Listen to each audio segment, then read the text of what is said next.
Hello, YouTube, Musty Hobbit, with another attempt at making sure that I can actually talk to you. My microphone, I don't know what it did last week, but led to some frustrations. We ended up cutting the Hangout a little bit short. Maybe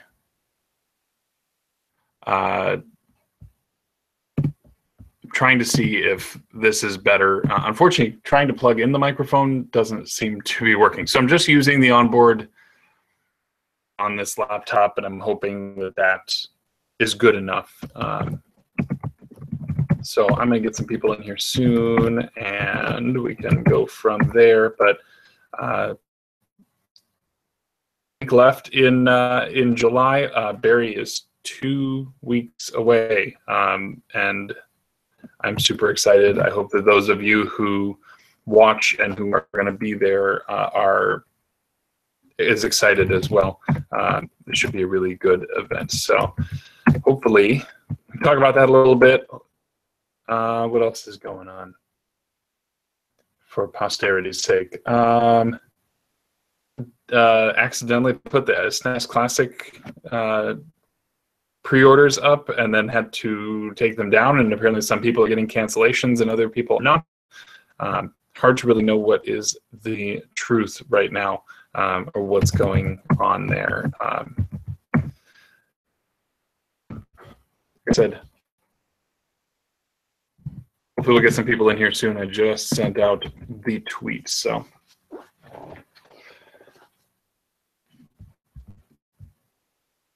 What else is going on in the video game realm?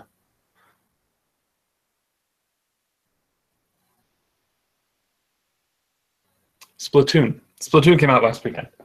So I didn't have it pre-ordered, but everyone was talking about it, and I was we went to the mall. We took my son to the children's museum there, and we ended up. I ended up showing my wife the game, pitched it as a basically full of colorful paint with kind of a 90s Nickelodeon kind of style to it. And she was in on it. And she's watched a little bit. She hasn't played it. She doesn't really do third-person games, third-person shooter type games. But she likes how it looks, and that's a good start. But yes, hello to those watching. I'm all alone right now.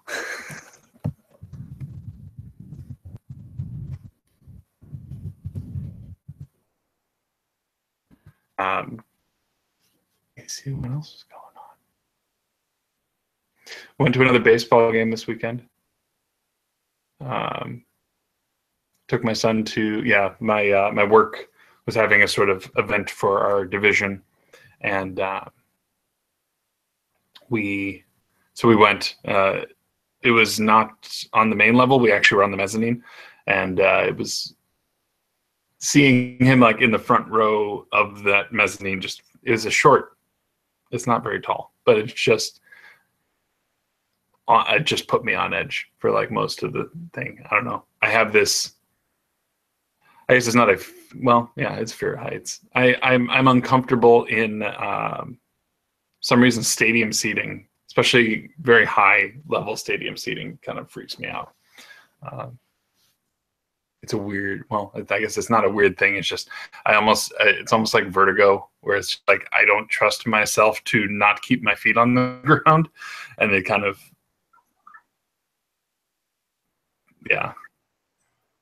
It's got their little thing, right? Hello. Hey, I think you're on a bit of a delay. Am I? Yeah. How bad is it?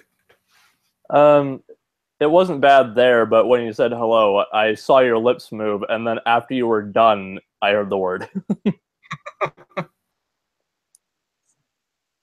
So that was a little interesting. Hey, well, so I don't know what's up with my mic, but it's frustrating me. I'm just using the computer microphone array because it's the only one that was actually registering when I was going in through like the control panel. Yeah, that sucks. So I don't know what happened.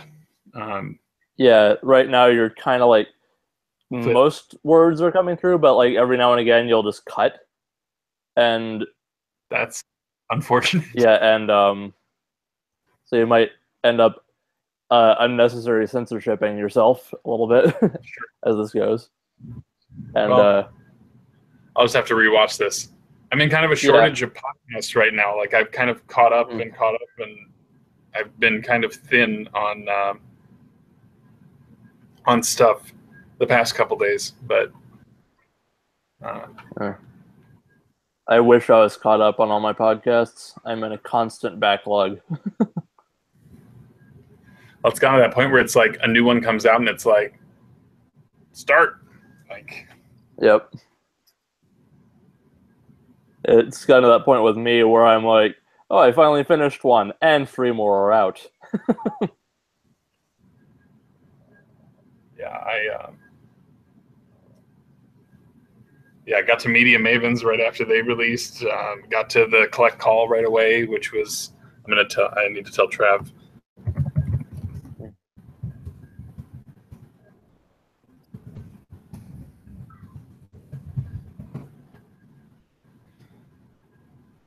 Yeah, I don't know. So you got your Splatoon copy? Yeah. I didn't mean to like spoil your. Oh no! Who could have ever guessed? Who could have ever guessed I'd pick that up after getting a Switch? Yeah. And just trying to get through the tutorial enough to actually stop. To be able to turn off the motion controls? Yeah, that, and just the talking part. I started up just as you put this live, so it's like timing on that one. Yeah, I've realized lately that Hangouts, like, we used to be like clockwork, right? It was like 8:15. I blame my son to some extent because he doesn't like to go to bed at 8 or 8:15 anymore. But yeah, I don't know. I think we tend to trend central and west. Yeah. We still have a lot of Eastern viewers and a few Eastern participants, but I think the larger contributing groups are, I don't know, it's not consistent, which is nice.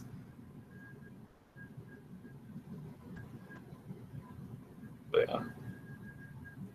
I can finally turn off motion controls.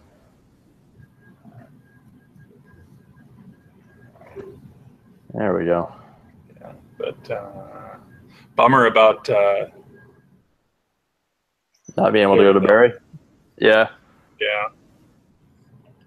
Yeah, I had that kind of another time. Yeah. It'll another opportunity will come up. It won't be. Yeah. Certain. Yeah, I was hesitating on it, just probably because of nerves around not having flown before or anything like that, and just the non-refundable aspect of the ticket was making me hold back more than I should have, and I kept feeling like something was going to happen if I dropped that and wouldn't be able to get it back. And it's like, oh, stove's broken. That's what I was waiting for. Yeah, that's a bummer. Honestly, but, it's.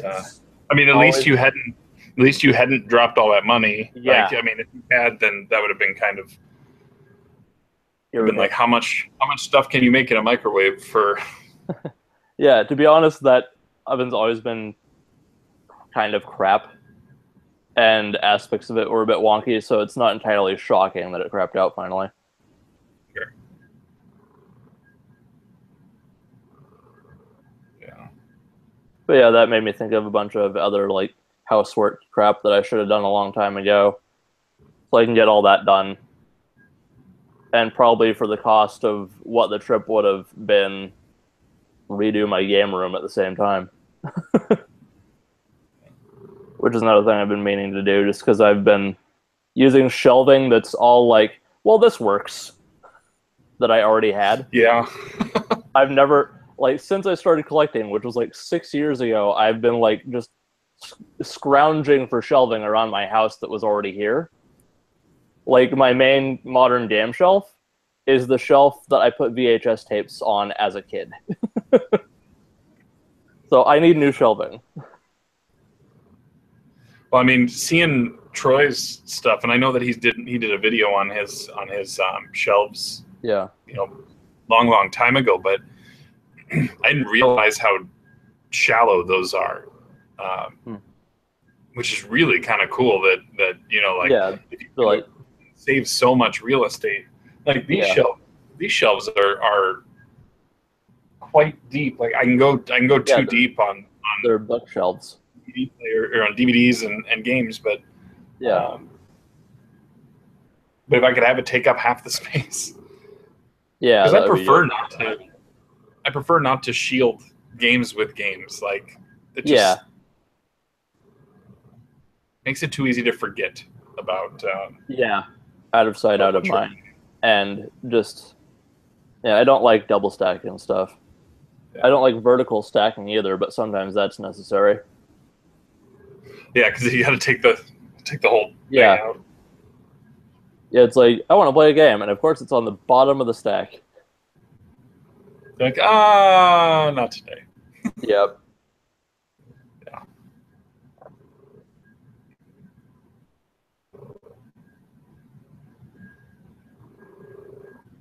Yeah. Projects. I know, right? It's a never ending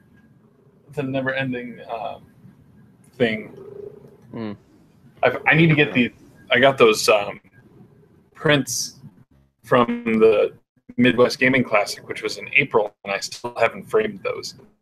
Do you remember a while ago when I picked up like a couple it was like a couple Star Wars like canvas prints that were kind of glossy? Those are still behind my couch. It's finding that, like, if I could just get a weekend. I mean, getting this all kind of reshuffled was a good start, but yeah, having to getting that TV out was a good move. But now this wall is bare. Like I need something. Yeah. In due time. Yeah, could be an art wall. We have 7 people watching.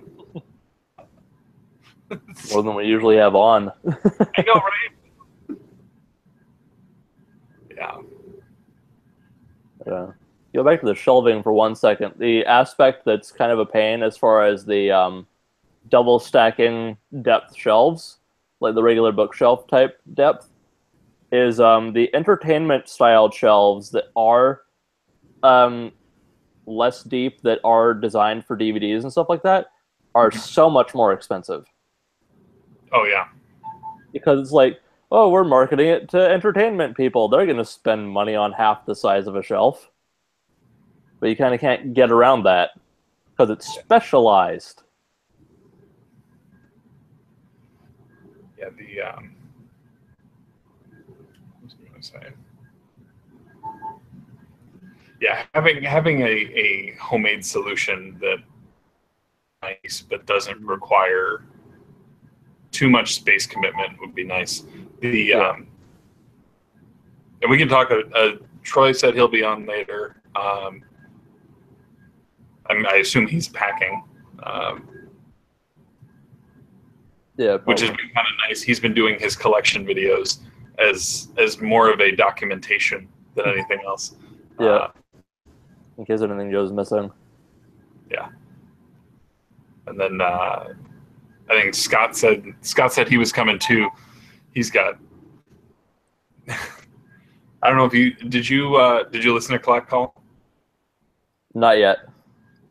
Not yet. That's you in should. The backlog. I know. And I would highly recommend having access to a browser to go to the Polykill website to look at the pictures, because it's just It's astounding. Yeah, supplementary materials. Where are those video now?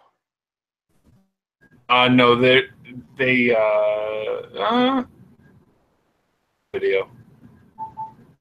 I know the main ones are video, but I'm just not sure he'll about tell the us in a subtitles. minute. Yeah. Tell us after the 30-second standard delay for the comments. Yeah, that's right. Yeah. Hey, Yoshi. Hello. Dude, a wild Yoshi has appeared. What do you do? Flee. Oh man, is the wild Yoshi's that scary? What I do is remember the Pokemon reference in a Star Wars book I was reading that I completely missed until I watched an Easter egg video, and they pointed it out to me.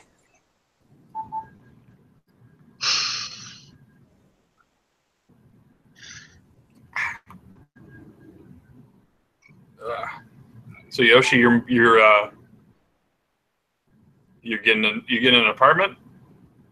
Yeah, signed leased yesterday. Oh, nice. I guess I missed that on Twitter or something.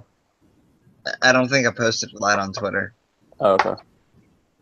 But yeah, I got a well, it's not really an apartment. It's more so I got a room in like a you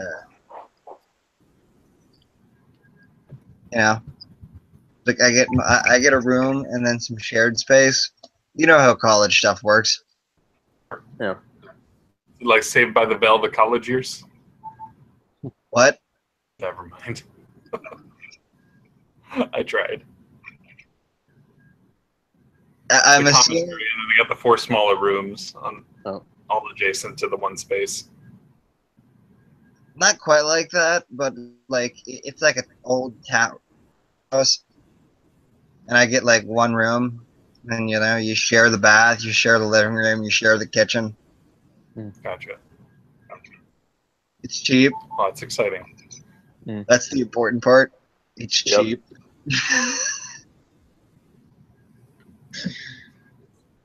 Because I looked at what it would cost to like stay by myself. Yeah, 2 to 3 times as much. That's what it costs to live by yourself. Yeah.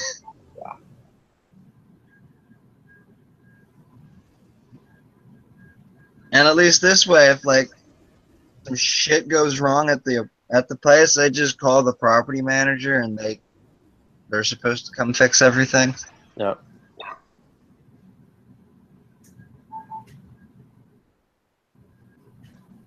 Anyway, how are you guys tonight? Good. Very good. I've only got one pickup, but it's kind of cool. I only have one as well, and it's upstairs, I think. I have more stuff than I probably should. I'm thinking he I actually don't know where my pickup's at. They might still be upstairs. wasn't expecting me yet.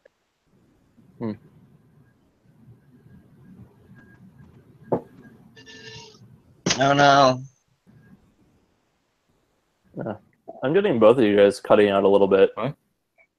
But I'm hardwired, so I have no idea if that's just on your guys' end or what. I don't know. I don't want to mess with my mic setup at this point. It's working now, and yeah. You're mostly good. It was super frustrating last week because yeah, I can imagine. Just like, yeah. Hey, but I got to play some. I saved my for Wonder Boy. Did you listen to Weekly yet? Yeah. I was informed beforehand. Oh, good. Yeah, so I guess for anyone, should I just say? Yeah. Yeah, for anyone that didn't watch Weekly, I won the draw for that copy of Wonder Boy, which was really surprising. I don't usually win anything. So I got that. I think it was on the Thursday or the Friday. whenever they recorded it, I think he just messaged me right away about it, and I chose Switch, obviously. And I played it a little bit, and it's pretty good. That's awesome. Yeah, so Derek let me know that my audio and video is perfect. And on this, and yeah, yours are having connection. I've always thought I have good internet.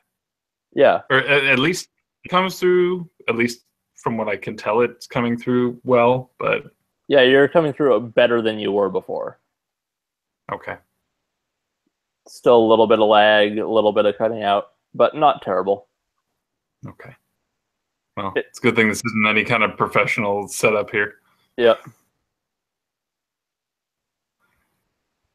I'll have to keep that in mind whenever I have to make a move, which will probably be like next year. What's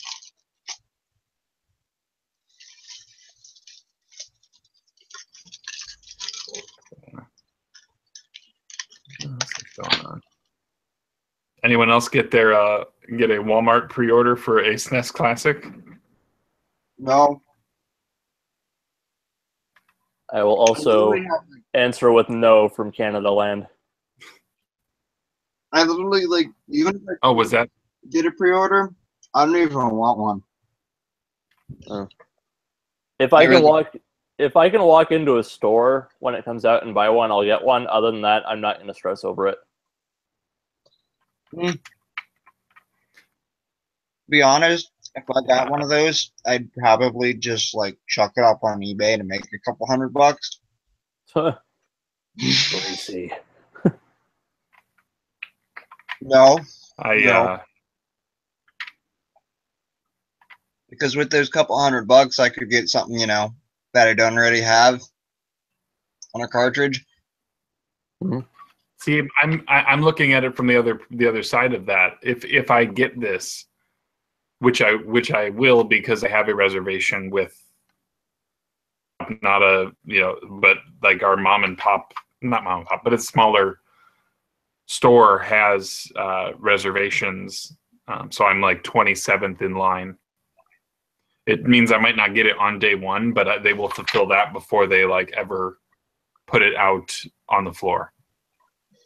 I think I mentioned that before, but my thought is if I can get that, you know, I don't have attachment, like none of those carts are carts that I owned, you know, they're not, there's no affection to those carts because of them being mine forever. Yep. Like, if I could get rid of,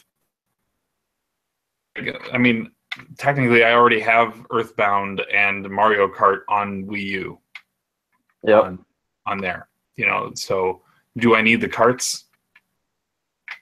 I don't know. Like, if you end up really liking those games, sure, but otherwise, no. Right, like I haven't actually played Earthbound. I gotten to like the second town, and that's as far as I've gotten. Which Play one's the Earthbound. second town? It's really good. One of the Tucson? Earthbound. You should play Earthbound. It's really good. It's really quirky and fun. It's one of Yoshi's favorite RPGs of all time. It's also one of Yoshi's childhood RPGs. Yeah. So Yoshi is extremely biased in this matter. Yeah, I think those two statements tend to go together more often than not. Favorite RPG, childhood RPG? Yeah, pretty much. Yeah. Which is why certain individuals, I think, had less issues with another RPG we played recently.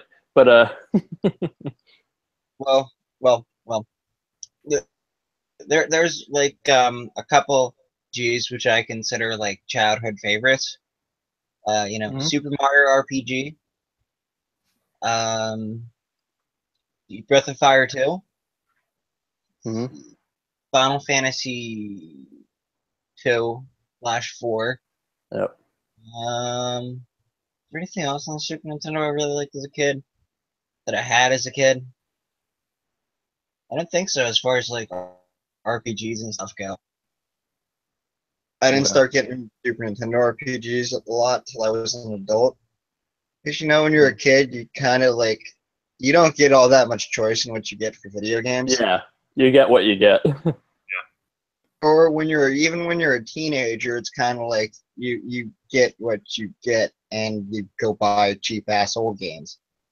Yeah, because that's what you can afford. yeah. I was actually kind of lucky as a kid because I got the Genesis as my first console, and it was near the end of its life, so I could rent basically whatever I wanted for it. And if I bought any games, they were usually on deep discount. Golden Sun for Game Boy Advance. That's a really good game. You should. I heard like 3 words of that. What? The Golden Sun game for the Game Boy Advance. Oh, Golden Sun. Yeah. Pick those up. Yeah, I need to get those first 2, or at least be more committed to a ROM that I have downloaded. I've got the 3rd one on DS because, of course, I do. But yeah, I picked that one up too. yeah, I mean, it was $5 sealed when I got it from a friend, so I wasn't passing that up. The thing that makes me sad about some of my childhood games is they're not the original copies anymore. Because original copies got stolen. Oh, that sucks. Go figure. Or I was stupid and sold them off like a couple years ago. I'm like, oh, I'm never going to give a shit about these PlayStation 1 RPGs again. Yeah. Thankfully, I only sold like Legend of Dragoon. Yeah, I've actually kind of got a dumb getting rid of games moment that I don't think I've referred to on here or anywhere else. Is I mentioned getting the Genesis as a kid, and I, like a couple years later, I think I got a Super Nintendo used. And because kids' brains don't work in logical ways most of the time, I was like, oh, the Super Nintendo is so much better than the Genesis because I have it newer than the Genesis. So I took like a huge stack of my games, because I had a bunch for some reason, I don't remember why, and I traded like 10 games for 2 Super Nintendo games from a friend. And the games were like Sim City and Super Empire Strikes Back. Oh, man. You got bound. What was the other stack? What? The ones I traded away? Yeah. I don't remember. I had a bunch. I had a couple of them back later. Like, I have my original copies of Phantom 2040, Gargoyles, Aladdin, and a couple other things back. I think those were originally in that trade. But, yeah, that was, like, early elementary school, so I was not thinking in a logical way. To me, a lot of my Super Nintendo collection has, like, sentimental value from my childhood. Because I'd say that the majority of these games, the Super Nintendo games I have, I got during my childhood. Now, let's see. There's also a good lot I've bought recently, but or stuff that I played during my childhood that I forgot about, or you know how it works. Yeah. It's funny. I actually got into the. I'll stop for a second and say, hey, Rocket. Hello. Happy birthday, by the way. Thank you. Thank you. I missed something. HBD. Hey. Going on? Not much. What happened? You got quiet for a second.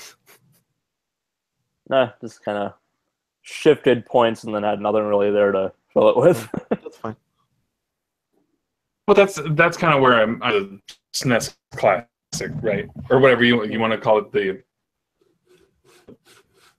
SNES classic or the whatever. I'm the still SNES going. Classic. If you call it the SNES Junior or the SNES Mini, I'm going to get mad at you because that's the second. Like, there was already an SNES Junior and an SNES Mini. Okay. I'm going SNES. Well, I'm saying SNES versus others.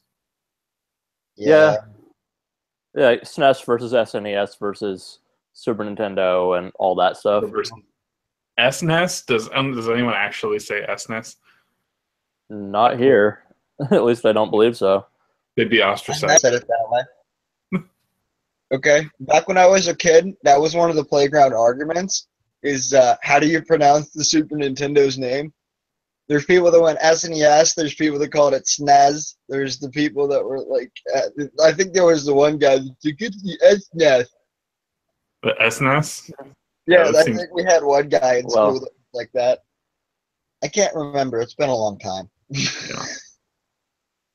But like, what I'm saying with this whole thing is like, if I get that, which I'm lined up to get that, these carts and you know, have immensely more buying power for stuff that I actually want, which is a point that you were making, Yoshi. See, I'd be doing it the opposite way because I like having my cartridges. And as I said, I have sentimental like attachments to a lot of the games and carts I have. Like, Yeah, so you'd be getting picked it the up, playing it, whatever. So- So I tend not to want to trade stuff off. so you'd be getting the You would classic sell in it. order to sell it to make money. Yeah, I'd sell it and then probably buy something like Evo, Surge of Eden with it. So I don't know if I agree with either of those steps, honestly, but go ahead. sorry, I was gonna say So- something. Let me just cut in here Yeah, real go quick. Here. I just want to understand what's going on here because I just kind of jumped into this conversation here. So does it sound like, Musty, you're debating getting rid of your Super Nintendo stuff because of the classic? Is that what you're talking about, or? I'm saying that once I have secured it, I would feel okay with letting go of some of those cards, especially because I don't have sentimental value. They don't hold a sentimental value to me, and I could use those to try and trade for an NES Classic if I wanted. And I'm not going to hack this thing. Like, I don't want to hack it. What about those NES Classic knockoffs? They come with 500 games built into it, and they're $60, and they run the same It'll NES also controller die in ports. about a year. What's It'll up? die within a year. It's probably built down to cheap Chinese kid labor. They're already out. You can buy them for $60, or I think they're even $40. And I would be concerned about build quality, potentially. 500 It's games. going to be a Nintendo on a chip with an SRAM holding a bunch of games. 500 there's- games, there's $40. NES Classic, 30 games, $120. I'm gonna be the guy to Also- mention the RetroPie again. No, I know. I Yeah. know the RetroPie would be a viable option as well. Yeah. Yeah, I'm not saying that's interested- the best option. I'm just interested because I just saw this the other day, those NES minis, and I haven't seen anyone do like a real review for it saying, hey, this is really good. This is, if you can't find it and you don't want to pay $120 plus, for $40 you get 500 games. You can use the NES controller, that one that comes with it, the NES mini controller that I believe works with it too, and it's a significantly, you get way more games. I just don't know how well it is. I don't know if it runs great. I imagine, Yeah, that's what I'm. you know, it does HDMI to TV. It's going to run. Okay. Have you ever played one of those shitty Nintendo clone consoles from like Hyperkin? Not really. Have you ever played no. on one of those? Well, I've played it It's like gonna as it displays. Run But... one of those damn things. Well, I'm just saying, I would like to see a review for somebody. Say it'd be great if someone did a comparison review. So, Musty, idea for video. Buy one of these for $40. If you get a classic, do a comparison, saying, "Hey, Use that Patreon money, right? there you go. We got a Patreon going now." No. You Yeah, gotta- that's how you break into the audience, right? You do the channel for a couple of years and don't really, kind of just do this, and then you do the Patreon and it goes. Or you do a Patreon, because Pat, I think, was one of the first. So Patreon. No. But no, I just saw this the other day, and that's what it made me kind of go, huh. I mean, because I still right now would rather, and this is just me, I would rather just get an EverDrive, put all the games on there so I could play it on my hardware, because that's the preferred way for me. I'd rather play on hardware, as opposed to, from what I hear, the 5 frames of lag from the NES Classic. That's a big turnoff for me to not want to buy a NES Classic. To me, it's important if they can get it down now. Yeah. No, Yoshi, have you done a NES HDMI mod yet? No, but I have worked on those. I don't like them. Okay, I only asked because I was just in comparison looking with this China knockoff one. I was just curious because according to the post for the buying the board, it promises 0 frames of lag, which, you know, I don't know if it is a thing. I was just curious from your, hey Jared, I was just curious for in your experience if you've done this or if you played it, is it actually 0 frames of lag, or have you noticed? Oi, guys! Do you want to see something really messed up? Do you want to see something really messed up? I'm at a client's house now, and I was cleaning some area to make room for some shit. Are you ready? This is a Hangout exclusive. Yep. There you go, boys. Vibrator? I kicked it with my foot. I didn't mean to. I'm like, oh shit! I'm putting some vents in the room. You've been hiding in that room for hours. Anyway, I'm on the air. I gotta go.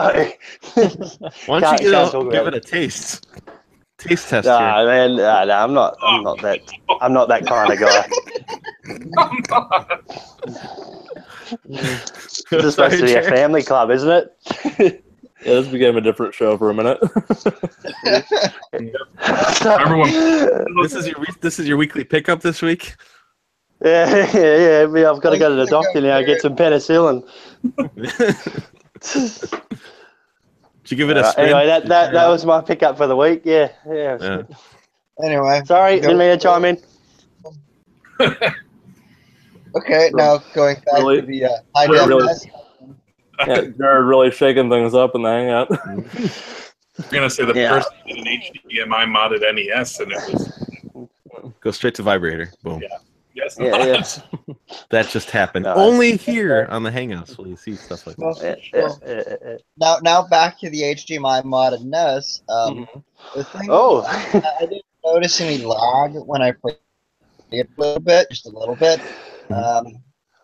What I did notice is that it took a little while for the system to boot, which I'm assuming is because the FPGA itself has to boot up and run a bunch of like maintenance stuff before it can start outputting video. It's very similar to the Ultra HDMI, which that's also like, claiming a similar thing if you use like the direct mode. So I'd say like the problems I have with the high def NES is I don't like it sounds. It doesn't sound like an authentic NES to me. It just describes that, but like the digital sampling on the sound just doesn't sound right to me. Is it because it's broadcasted in stereo, or?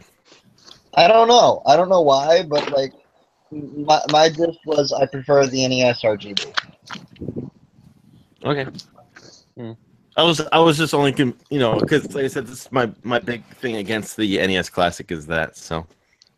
Well, isn't that lag mostly just due to how most modern TVs process standard definition signal? Yeah, but I think it also isn't like they didn't. This was a quick plug and play. Most plug and plays, these are just cheap. It was $60 when it came out. It was. Yeah, but look at it. It wasn't built to properly play. This was a quick thrown together thing that Nintendo's like. Nintendo's normally, I would say, with their quality, would say, let's get this so there's no frames of lag at all. Let's work on the timing with this. But to me, this was just a put together thing right before Christmas for them. Well, I'm sure they did the best they could on that, but I don't think that's something you can completely solve that easily, because the Sonic's Ultimate Genesis Collection also had that latency issue. That's true. Anyway, Eric and Troy. Hey, how's it going? Just missed a hell of a pickup. What pickup? No, you don't want to know. Yeah, I see that. moving right along. Yep, segue. So I got a cool pickup this week. Okay. It's in this green pouch. I'm gonna go ahead and open it for you guys. If you can't tell, it's a manual. Manuel? What manual is it? And I got lucky on this. Oh, nice. Nice.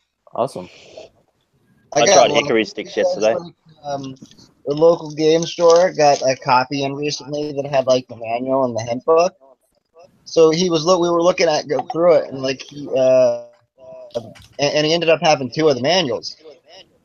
So I kind of got him to throw me one of them. Are you trying to tell us that you slept with him to get the manual, Yoshi? No, Kind of sounds like no, no. I just like got him to pass off one of the manuals because he didn't really need. Did you use your white privilege? Don't you know? You just walk into the shops and they give it to you.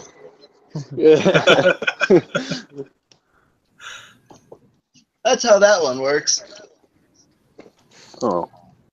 Hey, so I'm going to go anyway. I'll be back. Are you guys just started? I'm just going to drive to the hotel and then I'll talk to you. Yeah, like 40 minutes ago.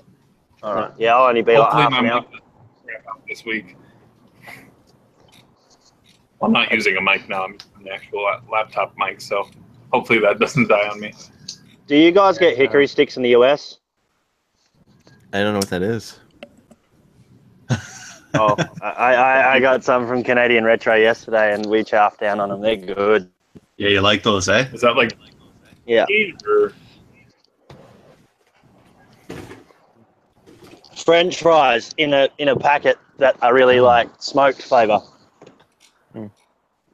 interesting? I'm sure there's probably something comparable. Anyway, I don't want to step on anyone's pickup stuff, so I'll talk to you all in about 45 minutes. See you all then. Yeah. See ya. Bye, Jared.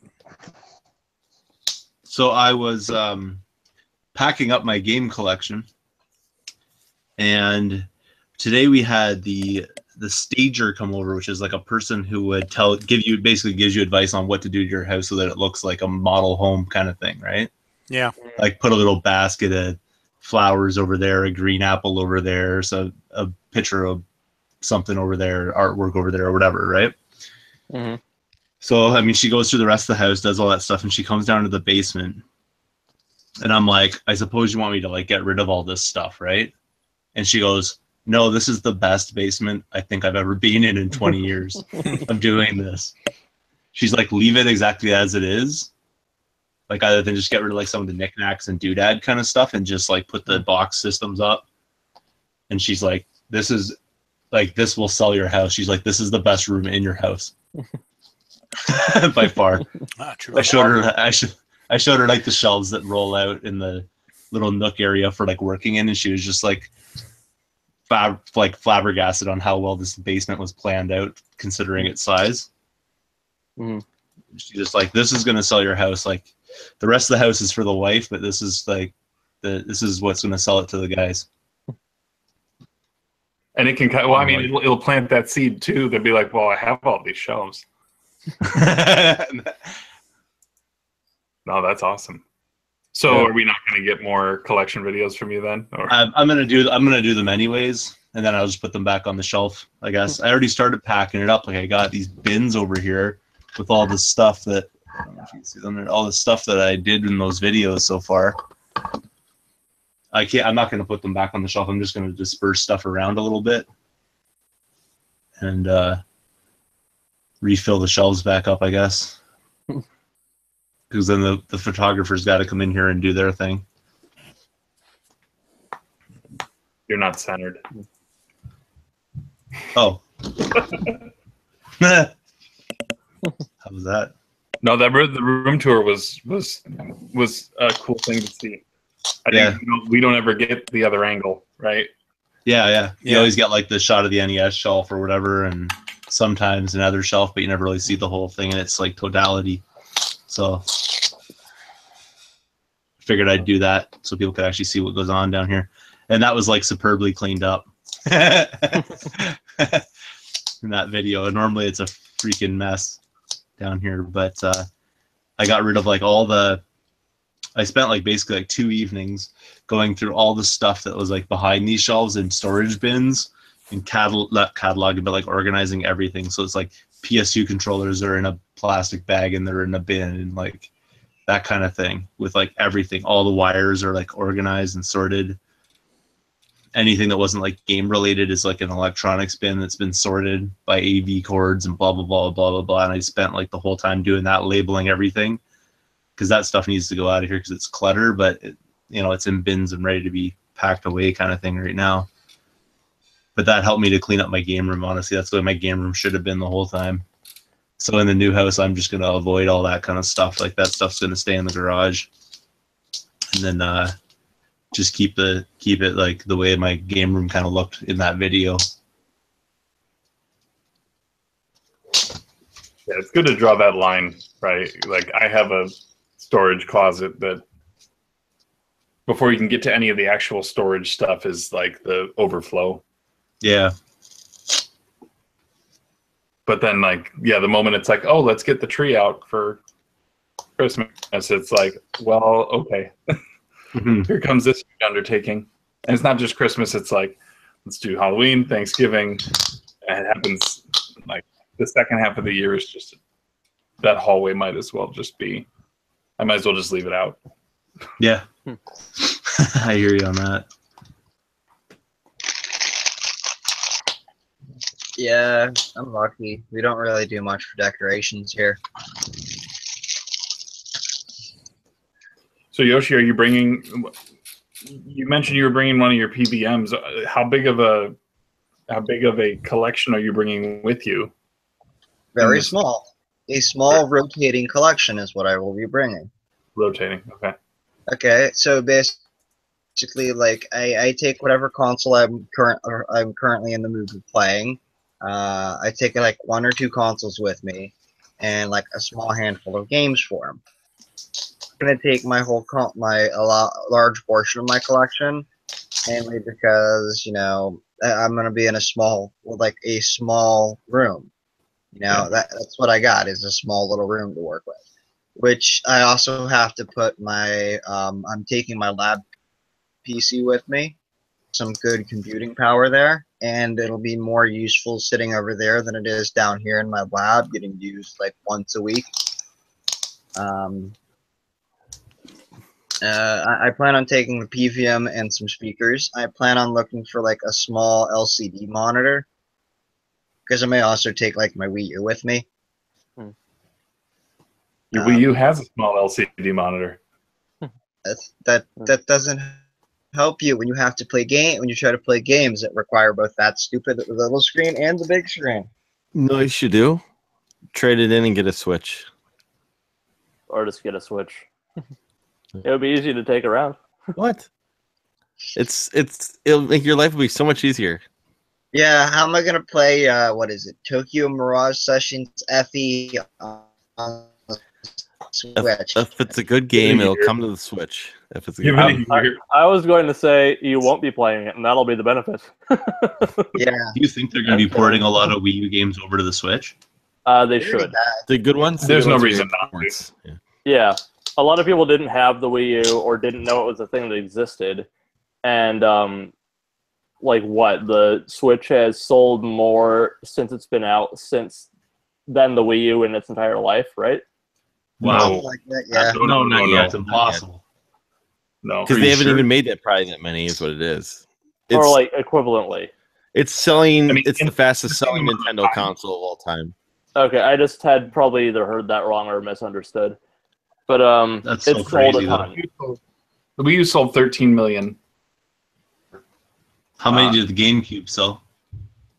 Like 21 million. I think 20 million, yes. And it's in the 20s. Wow, it's even less than that. It's even less successful than the GameCube. But more successful than the Virtual Boy. So. Hey. Well. and Sauce is telling me that I should sell my Wii U and get a Switch. That sounds like a really bad idea because I have the. Guess what? You can take that anywhere and not have to worry about the 2-screen effect. You can just play it in your lab, or you can hook it to TV and play it. You realize that this thing's going to be worth a hell of a lot more than a Switch is in the future. Then you better not bring it to college with you so no one steals it. Well, they'll just think it's a Wii with a tablet attachment. True. So True, Noah probably wants it anyway. So Pretend it's a U-Draw peripheral. Just pretend Yep. it's a. The Ubisoft drawing tutorial game yeah, came with that little. yeah, that was a thing that existed for a while. I see those every once in a while. Yeah, and Wonderbook. But Leap. yeah, I have real reasons you take the majority of the collection up with. I One, really I do. should be focused on studying more so, and Yoshi, you're such a good boy. Studying. I plan on taking 15 to 17 credits, and when it costs as much as it does to go to Penn State, you go to Penn State if you're the one paying for it. If you do, you're an idiot. Okay? When they charge you $9,000 for tuition for one semester, that doesn't include your room and board, that doesn't include food, that doesn't include shit else. That's just tuition, is like $9,000. Yeah. No, I'm not screwing around. It's just money, Yoshi. You gotta live a little, all right? Don't piss away your youth, okay? With worries of that kind of stuff. Too Live a late. life. Too late. But anyway, The loans are there. that So you and can there's pay it this later. thing where Yeah, you can always pay it back later. You got plenty of life left in you. Don't worry about it. well, plus they have this thing where if like I can take 17, 18 credits for the price of 12 credits. So I'm gonna be taking probably something crazy like 17 credits this semester. why would you try that with the? Why wouldn't you at least wait a semester before you do something crazy? Give yourself a chance to acquaint yourself to the I mean, yeah, just to get used to the school, there. See how it is. Well, yeah, whatever. I'm used to college as it is. It can't be that much different. I mean, it's gonna be different because I won't be driving like an hour back and forth each way, back and forth, which sucks. It really sucks, by the way. I Because did. it's like- I did a community college program for. I got my associates before I went and got my bachelor's, and it is a totally different beast. Yeah. Now, it's at least that was my experience. I could learn by osmosis at community college, but then when I got to the state university, there were a lot of well, there were a few courses in particular that were like thermal that was a challenge. Advanced organic chemistry, that was a challenge. Wait, what did you go for? Multivariable calculus, that was not a good idea. Why would you take that? I had to for my degree. Wait, what degree did you get? Remember, he works at the Umbrella Corporation. Yeah, I work for the Umbrella Corporation. Biochemistry. I had a buddy that's interested in biochemistry stuff. I told him he's crazy. It's a little it's bit. super interesting, but there's if you want the numbers side of it, that is you don't take a break between Calc 2 and Calc 3. Like take the natural progression because it like I took Calc 2 early. I took Calc 2 at the community college, and then I jumped into university and took Calc 3 semesters later. Oh, no. Yeah. I don't have to go up to Calc 3. I have to do Calc 1, Calc 2, and then I have like a math elective type thing. One of 4 or 5 different classes. One of the classes is like statistics.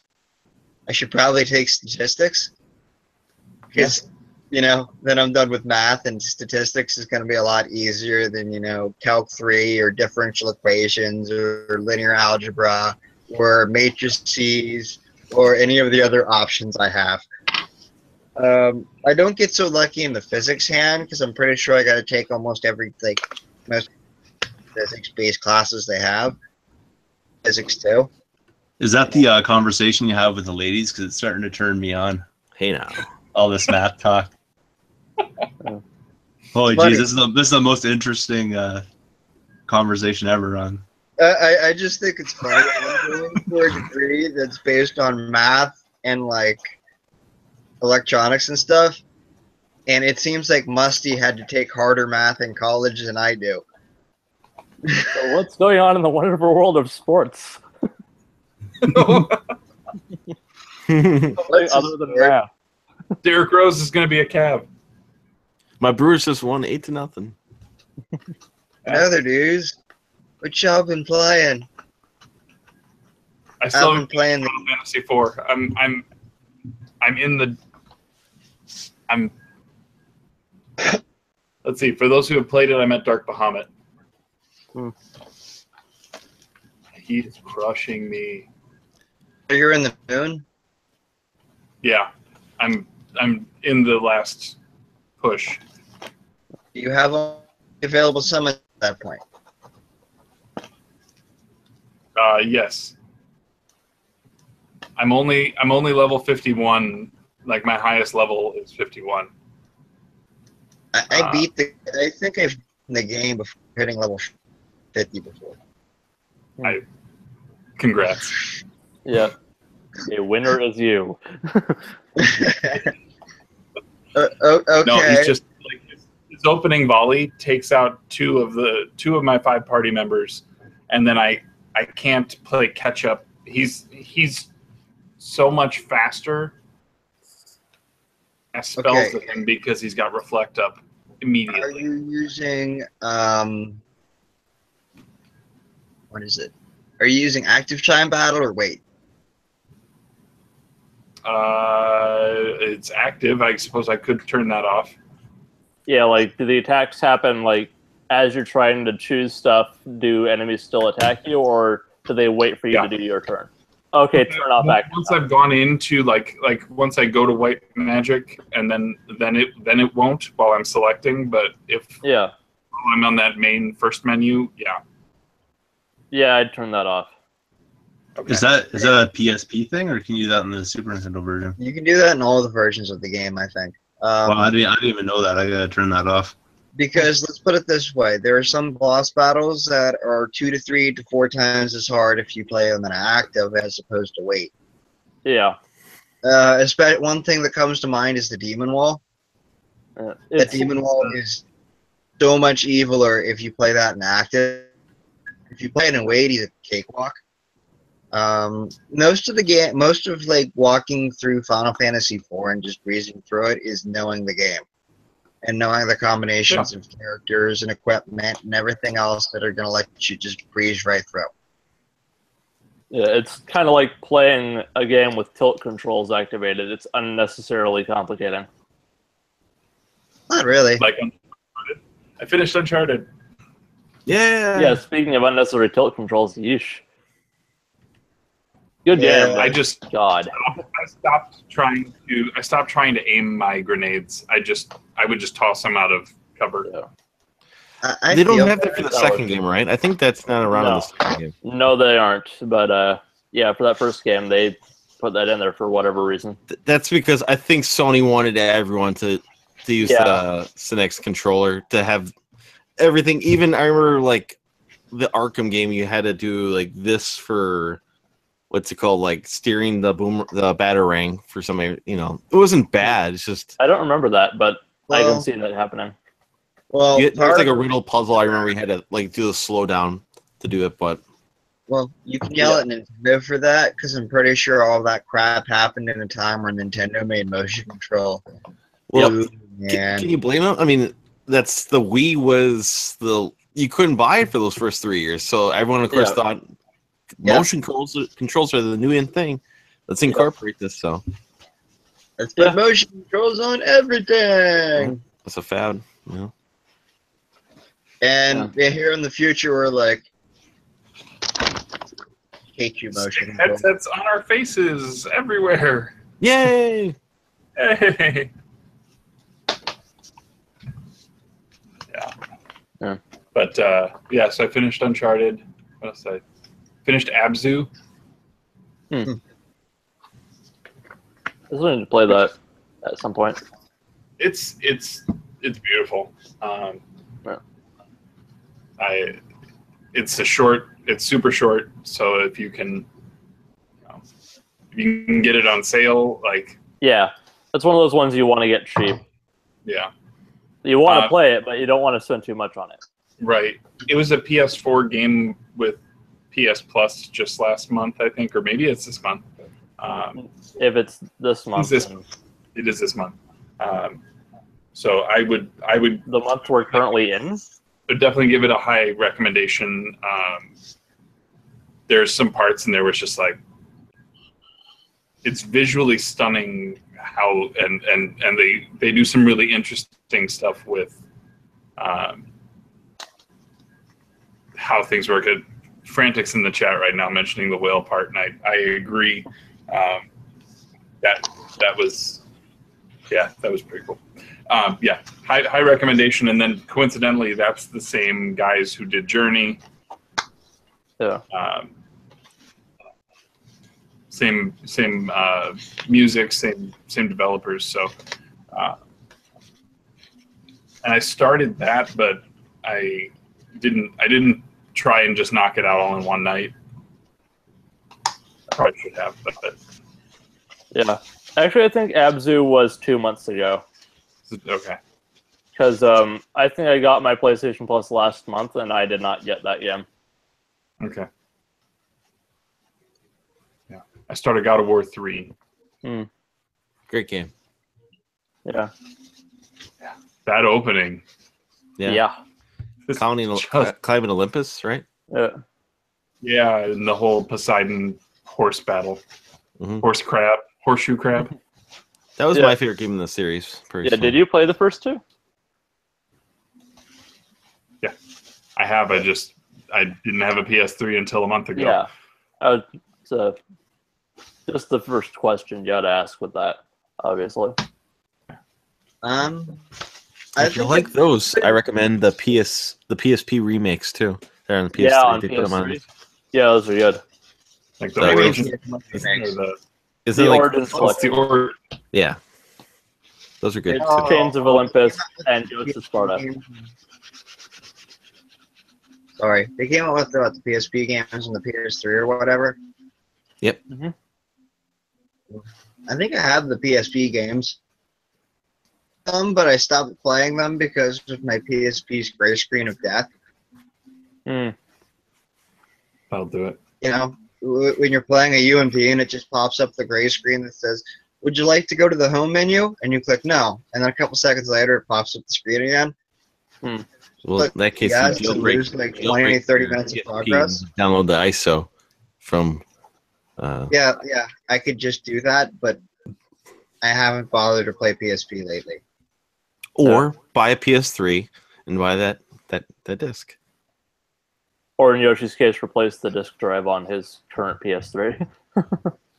And make it nuclear. Yeah. Because it's Yoshi and Fix my PS3 disk drive. I don't want it. It costs like $50 or whatever. Just get Jared to consolize it. Yeah, Jared, you should consolize my PlayStation 3. No, the PSP genius. You want to portabilize? You want a portable disc-based system? Oh hell Portable no! P. Those are stupid. I'm sure Ben Portable Heck PS3 probably did that. Yeah, You like a on your PlayStation, like a PlayStation Walkman. It's really PlayStation Portable, right? PS3P. Except for you have to do it out of the fat PS3, so it's like Small. yeah, one of the ones that plays all 3 generations. Like carrying a jukebox on your back to play Just music. put it in a backpack. That's portable. The screen like comes down in front of you. Where is Jared? We need this. This needs to happen. Yeah, he's the one to talk to about odds that shouldn't be done. I'm not touching that stuff, man. It's too much of a headache. There's something about a castle. I gotta go find a castle. Sorry, I'm playing East 3. Oh. Okay. Anyway. Did you just say why? How are you going to go to school when you can't have a single train of thought and finish a sentence? and a poor attention span. Huh? You gotta say something about video games? Eh? Anyway. So other game playing this. I tried the Destiny 2 beta. How was that? Pretty good. I was never huge into Crucible, which is mostly what that beta is. But you get the first story mission and a strike, and those are both really good. Cool. Yeah, so like if you somehow downloaded those but haven't played it, did you have to pre-order the game to get the beta? I did, but it went open on Friday. Oh. So I didn't get to play it in the pre-order period all that long. But I think it's still active. It's worth it for the story and strike missions. The strike is like 3-player multiplayer, but you get matched up with people and it's fine. But I don't know if it's really hard or if I'm just not used to being that low level in Destiny anymore. But yeah, that looks like it's going to be really good. Much better story-wise than the first one. Does it have a story campaign, or is it just like the first? I think it'll be probably similar to the first, where it has the single-player missions you can go on, or you can do them co-op. Like, it's basically the MMO setup, but like there's single-player stuff, I guess. But one thing with the original Destiny is that you had like the cool characters that would hang around the tower and all that, like Cade, Nathan Fillion's character and all that, but they'd never leave where they were standing. And you'd never interact with them other than as a voice in your head during missions. So that was kind of like, well, that's wasted potential. And from the get-go on this first story mission, you're seeing them walk around, interact in the missions with you, and it's really cool. Cool. I haven't been playing a whole heck of a lot other than that, I don't think. I wish I would have known it was open. I would have given it a try this last weekend. Well, with my limited time, I would at least like to try it once or twice. I think it might still be going. I know they extended it, but I thought it ended today. At least a coworker was telling me it ended today. Yeah. So. Google it and see if it's still on. Anyway. I've been playing Spider-Man Shattered Dimensions. I'm close to the end on that one. Which is basically, like their take on trying to be like Arkham, the Arkham games. Yeah. Are you playing it on PS3 or 360? PS3. Are you having issues with the swinging in that? Sometimes, like, I don't know if the timing's off or... It's because of those, the PS3 triggers. Yeah. Like, just the way they slide off.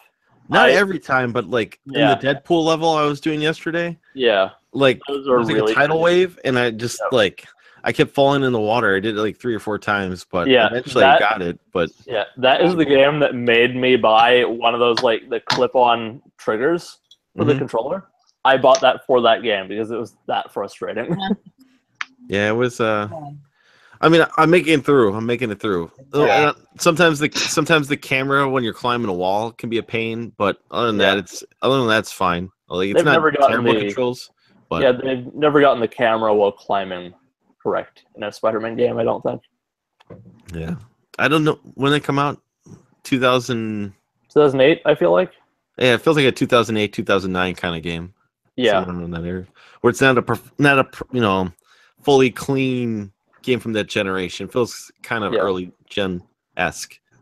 Yeah, it's early because you can actually unlock all the stuff by playing the game rather than having to do DLC.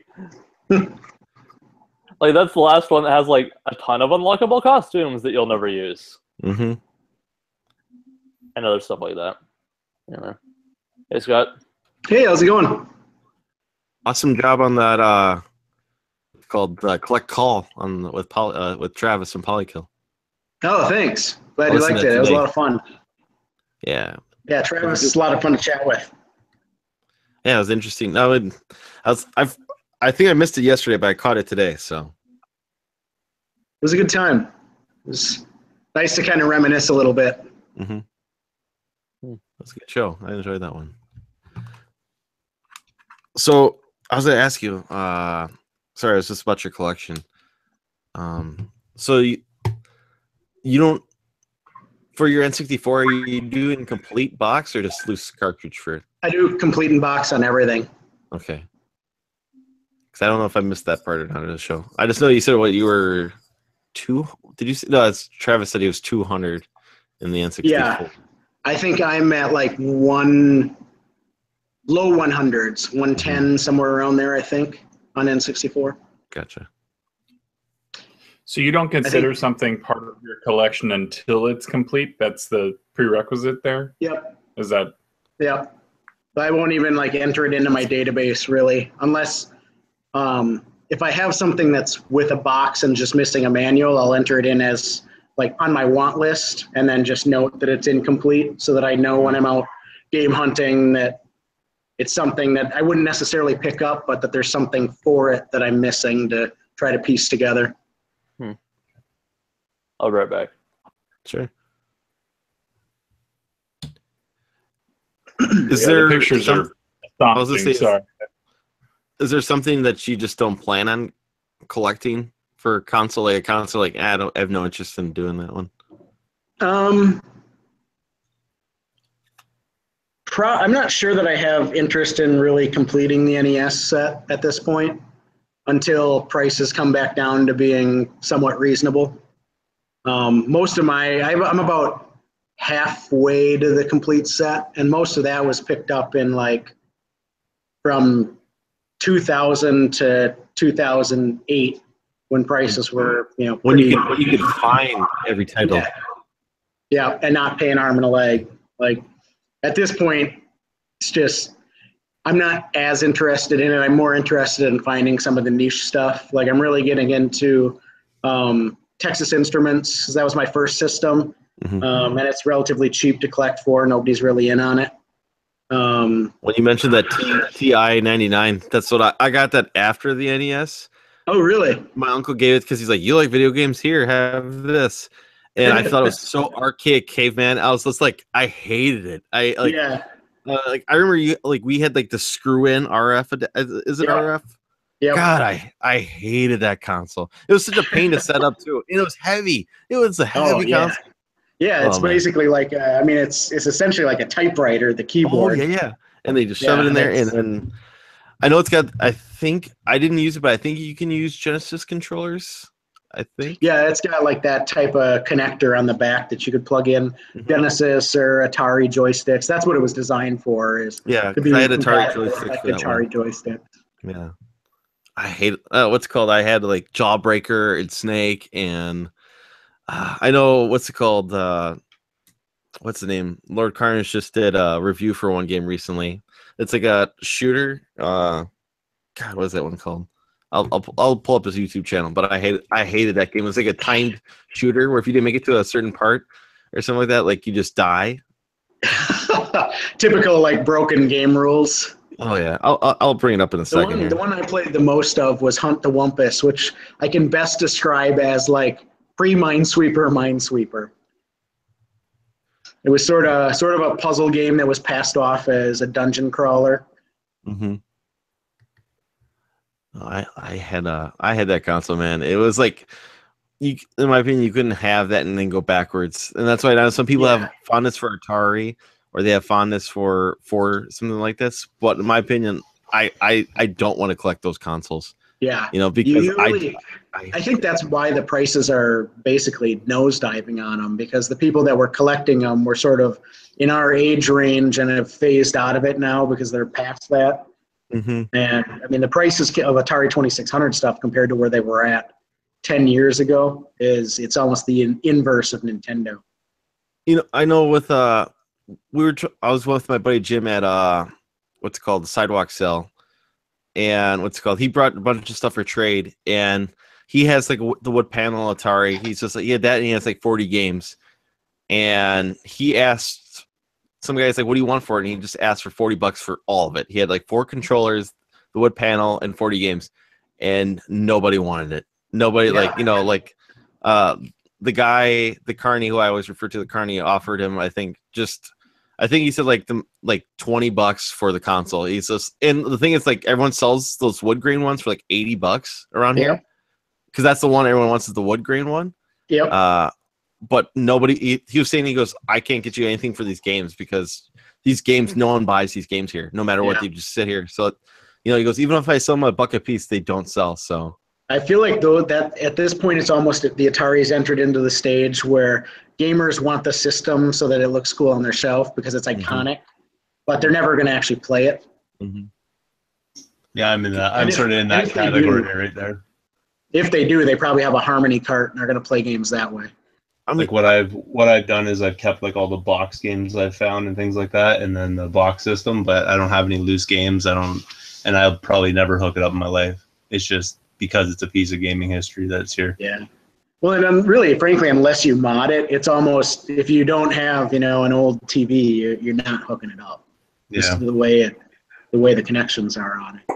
Yeah, Yoshi modded mine. Yoshi tossed in the Longhorn, or not the Longhorn, the Tim Worthington RGB mod. I thought about what's it called, just paying $40 for that one, because that's a really good price. But I don't like the Atari, and I don't plan on collecting the games for it. You're right; it looks nice, but like then I think to myself, I'm like, I'm never gonna play this. I may pick it up every once in a while, but I'm really never gonna play this console. I'm happy with the ones I have. I don't use it. I have 2. How's your nostalgia for the Atari, the 2600? It was my first system. My first system. So I have huge attachment to a number of games. Missile Command, Defender, Asteroids, kind of the big names. E.T. I will go out on a limb and say that I actually enjoyed that game.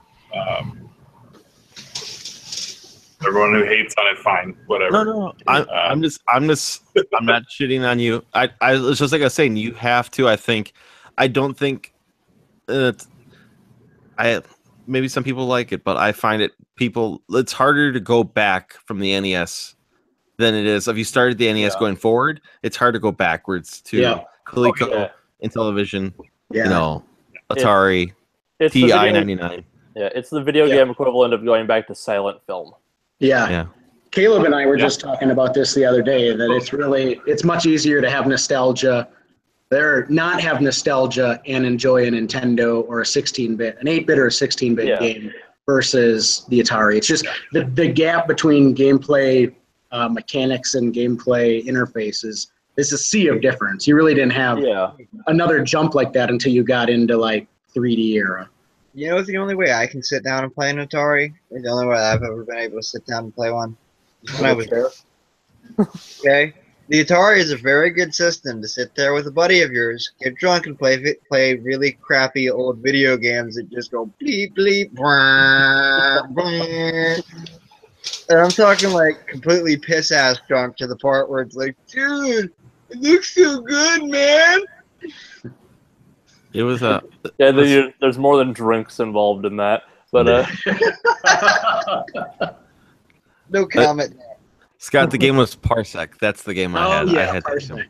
God, I had Parsec. I hated that game as a kid. Yeah, that was brutal.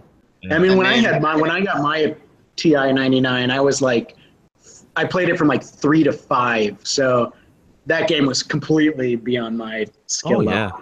Way.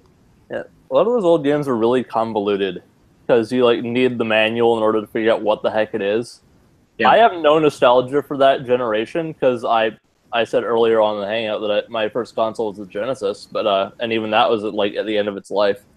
But I think I do have a little bit of nostalgia for the Intellivision because I had a plug and play of that a long time ago. I still have it. I don't know if it still works, but I actually do have an Intellivision and I have a few games for it, and I actually enjoy playing that every now and again. Do you have nostalgia for the NES? No, but I do enjoy the NES. I have a nostalgia for the NES, but then again, I first played an NES when I was like 2 or 3. So yeah. Is that the first console you played though? I mean, with you just said the first one you had was the Genesis. That's the main reason. I was just asking with the reference to going back. Yeah. So there's something about the step between the second and third generation. Yeah. Consoles. It's the increased fidelity because all of a sudden with the Atari you actually had to the reason why, and one of the things I like about the game so much is really more the packaging, right? That artwork is it's very beautiful. distinct. It's very distinct. It is, and it makes you have to kind of project that onto what you're seeing, right? It's bowling.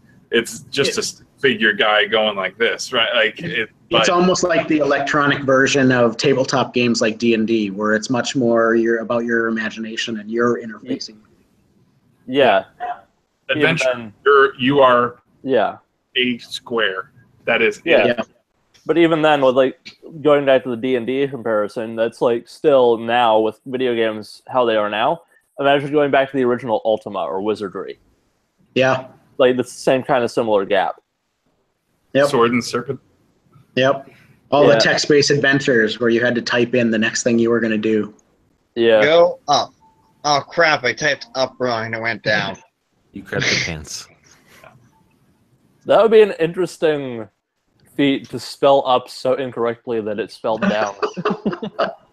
That takes a lot of that's extra letters. A lot of extracurricular activities go into that one. Musty, have you seen the Art of Atari book? I have it. You mentioned the artwork on the Atari. Isn't it awesome? It is. I got it in Portland, and I missed my opportunity to get it signed. But I brought it to Midwest, and Tim Lapatino was there. My opportunity to get it signed. But one of the guys that we were there with, he was going to stay for Tim's panel, and so he hung on to the book while I went. I had to go home, or I had to go to my family's. He stayed for the panel. He got it signed for me. So nice.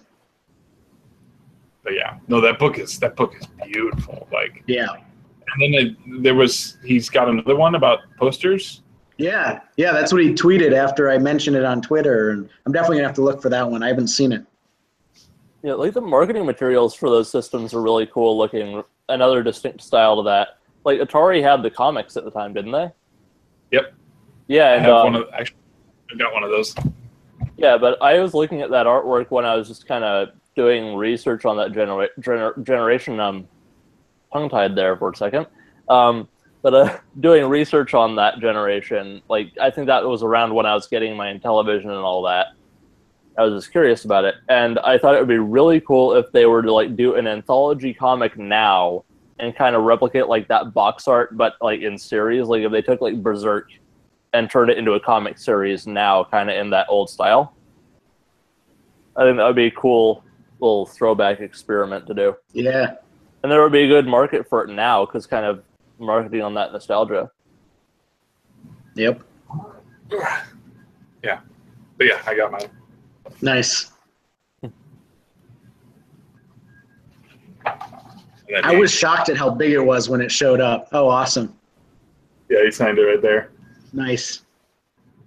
May the Atari be with you. That's awesome. Yeah. I think I have it bookmarked to the ET page. Of course you do. I do. I'd love to get one of those Alamogordo things and shadow box it. So they had at Portland, Chris Kohler had a Defender cartridge that was pulled out of there Really? with the certificate of authenticity and everything. What was he selling it for? You know? Oh, it was. I think I don't even remember because the moment I saw it, I was just like, no. Nope. No, thank you. It's crazy. They go on eBay for like $600 to $1,000 consistently. Yeah. But yeah, I've got. Here's the Atari Force. Nice. Unfortunately, the cover is split, but Yeah, you always see those in like manual bins. yeah, it's a It's cool art. Yeah, it's like put out by DC Comics or something. I thought I saw that logo up there. yeah, it is DC. Yeah, that's another cool bit of trivia. Wonder how that. No, I mean, like went. they did just stuff like these. Like these are the little like catalog, like the spring. So it's all the game releases that are coming, and I've got a bunch of them. I actually have a bunch of manuals, like Star Wars, Empire Strikes Back, I've got that game. Space Invaders. I surprisingly don't. I'm not gonna go through all of them. Yeah. But it's interesting how they had like, there's these M Network games, right? Mm-hmm. Hi That again. are this different shape ones.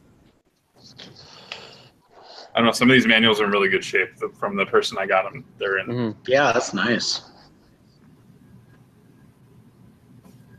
Here's the sequence from Activision. Sequest. Sequest. Monkey Island. Chopper Command. I'm skipping a bunch of barnstorming. Here's Berserk. Yeah, There you just go. that. Yeah, it actually kind of fits in with the comic art of that time. Now that I'm thinking about it, you get like the old. Jared, I'm getting some feedback off you. There's the All right. 49. Yeah. Oh. Yeah, we're getting some feedback. Wow. And I'm sorting. Yeah, this kind of thing. Oh, that's awesome. Mm-hmm. Because it did what the NES tried to do with you had your and your yeah, there's all kinds of. I should just take some high res scans of these or something. Yeah. Jared, are you figuring out your situation there? Gotta mute. Hello. There's a Math Grand Prix game, apparently. Fun for all ages.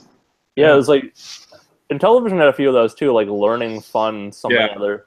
There's basic programming.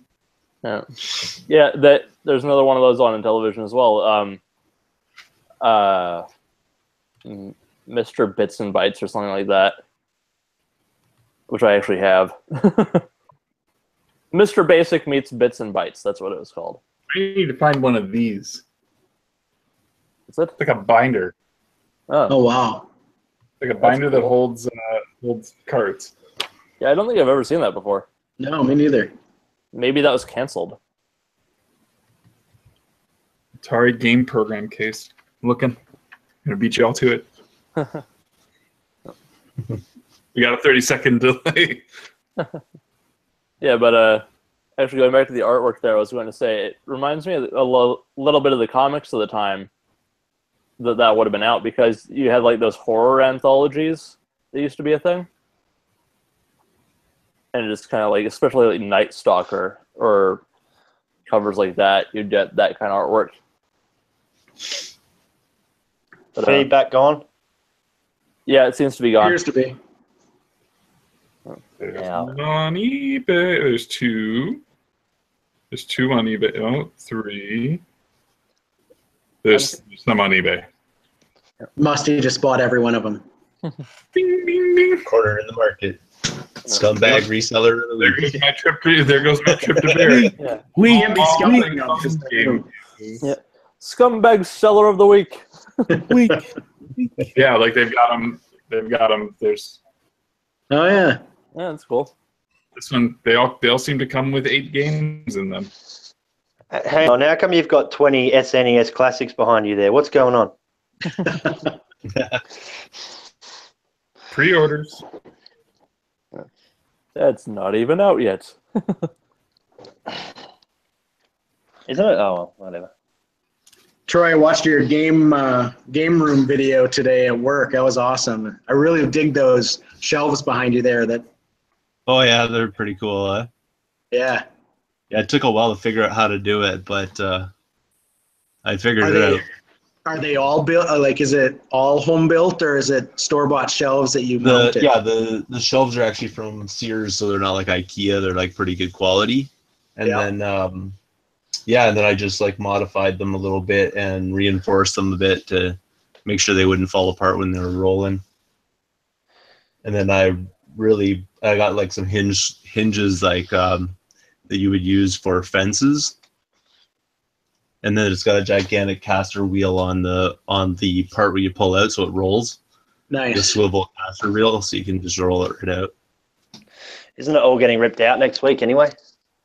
No, man, I brought the stager in today, and she said that this is the coolest room she's seen in a basement ever. She's How are you going to move it all? Keep it. It's going to sell your house. Oh, you're going to keep it in there? That's what she wants me to do, but I'm going to take like Earthbound and stuff out of here. I don't want people swiping it. Yeah. They won't know the titles or anything, but I don't want somebody getting grabby, you know? Yeah. Like steal all the Maddens you want. I don't care. Leave a pack of hickory sticks down there. It'll sell it straight away. I'll have to send you more of those, man. And I think I'm going to start importing boxes of them. Oh, the other one that was really good. What's it called? The Big Time Crunch. Oh, Mr. Big. Mr. Big, boy, that's the bomb. Yeah, we're gonna need a documented list of all the stuff that we need to have while we are there, aside from Tim Hortons. We got to start with all the members all over the world. We got to start like an intercontinental candy trade. Yeah. You need to have, I'm telling you now, if you haven't had Aero Minty Bubbles, they're pretty good too. We get them over here anyway. Yeah, I did like some research on my phone basically as I was looking through the candy section. I'm like, what don't they have where you're at? Or what kind of things are like Canada only? And then I tried to pick out those things. And I know you probably can get some of that stuff there, but I haven't had Aero in like 5 years since I was back in Australia, so that's pretty cool. That was like a welcome home treat. Except everything was in French. Anyway, sorry. What's the Smarties situation there? Like, do you have the American version or the Canadian version or a different version? Australian version. There's an Australian version of Smarties? Oh my God, I saw some vintage lollies today, speaking of that, and they're called fags. And they're Like the cigarettes in England? Yeah, but right, it gets better. They're like white little candy sticks, and they got a red tip on the end, like cigarettes, like that are lit. Candy cigarettes, yeah. Back in the day, the kids would have just run around like, I'm like mum and dad. Imagine that trying to get through now. We used to have those in the Popeye States. cigarette. Yeah, I remember going to a couple of shops. They were a penny a piece. Yep. Or a vape lolly. You They just blow have those- because they had powdered sugar on there. You just blow it out, you know. All I had to do was go down to the local candy store at the outlet mall and get whatever I wanted. To find my plug-in. Did you guys ever have the like candy stores where you walk in when you're a kid with like 20 cents and you're a candy millionaire? Like you come out with like, there was like 5 for 5 cents and stuff. Nothing like that. The cheap ones were the bubblegum cigarettes. You know, those like the cheap ones. Those were a penny a piece. Oh yeah, I remember those things. Ours are branded Popeye. Yeah. Yeah, those mum and pop candy stores are gone now, eh? There was some fancy candy shops where you pay through the roof for fudge. I know that. And you Felt get a door golden conduit ticket and you get to go to Willy Wonka's chocolate factory. What was that? And there's that one like that was always in malls like this with the squirrel on it, like Buddy Squirrel or something like that. I think it was. I don't know that one. I don't know. Is Those are fancy. that a Wisconsin thing? Maybe. Yeah, well, you see candy stores now, and they're all like expensive because they're a specialty store. Man. I'm just gonna You'd fucking have to- import boxes of Big Time Crunch or whatever that thing's called. I think it'd be hard to turn a profit off of 5-cent gummy bears and stuff like that if you had like a regular store where you charge normal prices. When it comes to candy, you'd have to like make it all fancy looking. Yeah. International candy importers will ruin it. People like us. Just remember where it started. Anyway, I'm sorry I got really off topic. Got topic off games. Sorry, I'm really bad. Hey, we have a question in the chat asking, what's the biggest regret you have of not buying something at a yard sale, flea market, etc.? Mine's probably the Yes, most but- disappointing because I think I have one example to draw from on that. But at a yard sale, I saw like a bunch of I think there were McDonald's toys, and they were like older Mario figures, but like they were sealed ones. I think they maybe even had like cardboard boxes, but I didn't get any of those. So that's a little bit of a regret. That's the only thing I can think of, though, from a flea market or garage sale. So I can I think of passed up. something that. I'm sorry. I was just going to say I passed up on the Transformers movie collection, the whole set. It was a with that planet one as well, Unicron. Oh, I was like really devastated. What? I can't The think Transformers movie, the original one, Oh, the figurines. Oh, that's yeah. I don't even know about what that is. I thought Right. you were like, it's like I skipped out on a set of the modern Transformers movies. I'm like, that doesn't sound like a regret. That sounds like a really good decision. But if it was the original, then I understand the regret. Yeah, yeah, not the new ones. Yeah, yeah. Take the no. I can't Like- think of anything offhand. Yeah, So I can't think of anything offhand off the yard sale, but I can think of something I like kicked myself for at like a EB Games back when they were EB Games here. Mhm. This was when I was like maybe 12 or 13, so you're talking like early thousands. I walked in and they had a copy of Mega Man Legends 2, complete, sitting on the shelf, and they wanted $5 for it. Oh, Guess wow. what I bought instead? Tomb Raider. Ooh, I, so many I got a mistakes big- in one decision. my biggest regret's selling my game collection back in the day to get the new games. You know how you used to trade them in? Yeah, Yeah. I Thinking, was oh always- yeah, that was a good idea. Yeah. Thinking now all these games, I look back and I can't afford to get them all now, and I ended up with a shitty PS3 game. Win. Yeah, I did something similar. I guess it would be a kind of a garage sale regret. And I wasn't even hunting for video games, but I had like, this is back like original Xbox days, and I had a Sega Genesis, and I had like the games I had for it, which is like 5 or 6 games that I basically had kept over the years, kind of thing. So I mostly just rented games. I didn't really buy a lot of them, but still sort of in that mode.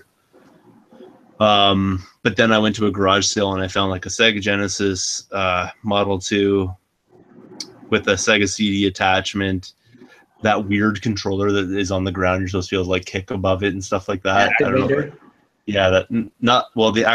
Yeah, the activator, right? There's that other one that like punches you in the chest, not that one, but the other one, it's like a ring.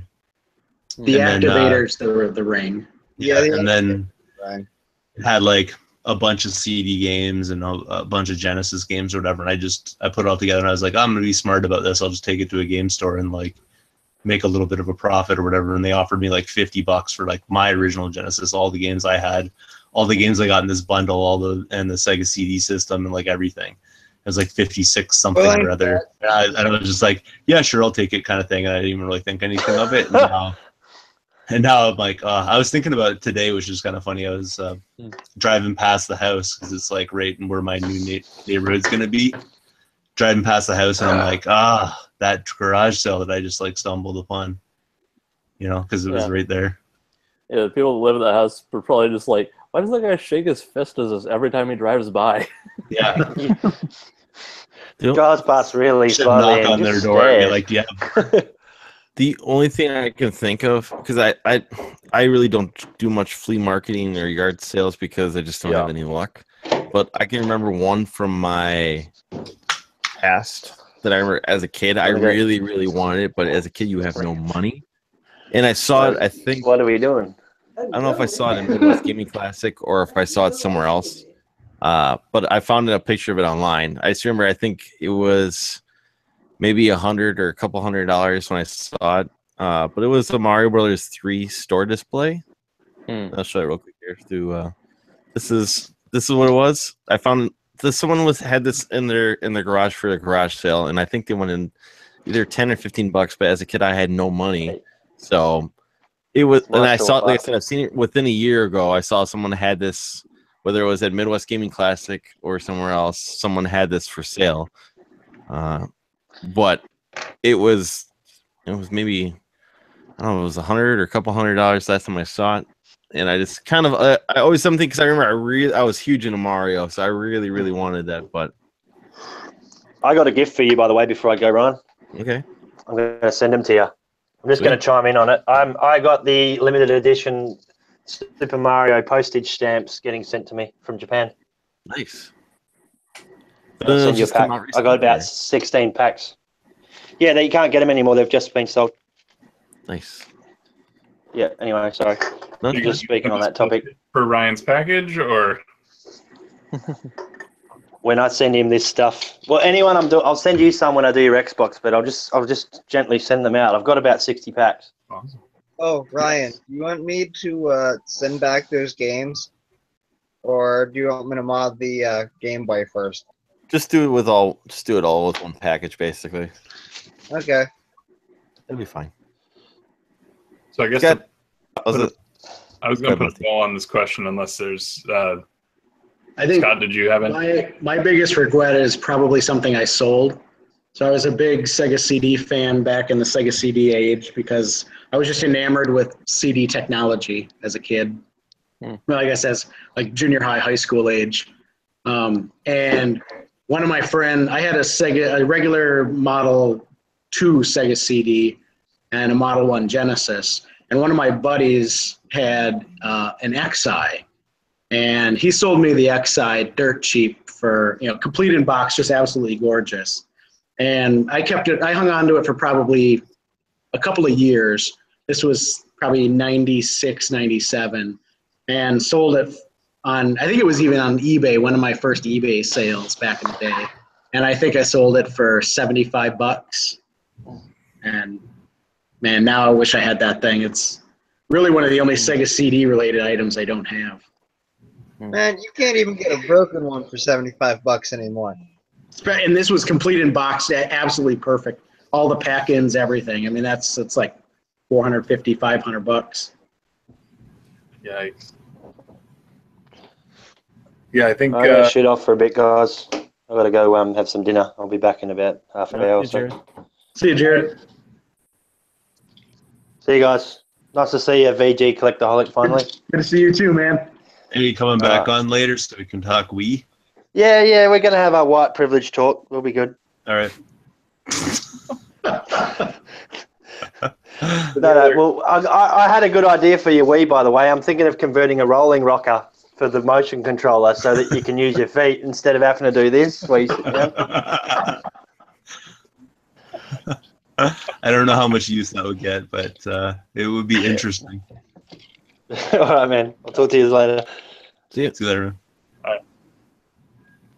So I think the one thing that I kind of regret was I had been gifted the Genesis that I have. Was a gift from a friend, and there were a couple of games that came with it, but he basically just said, "Take it. I know you're into it," and I was like, "Thank you. That's awesome." One of the games that was in there was Arrow Flash, which is a renovation shooter, and I there were actually a couple of shooters in there. So Steel Empire was one of them, and Arrow Flash was another one.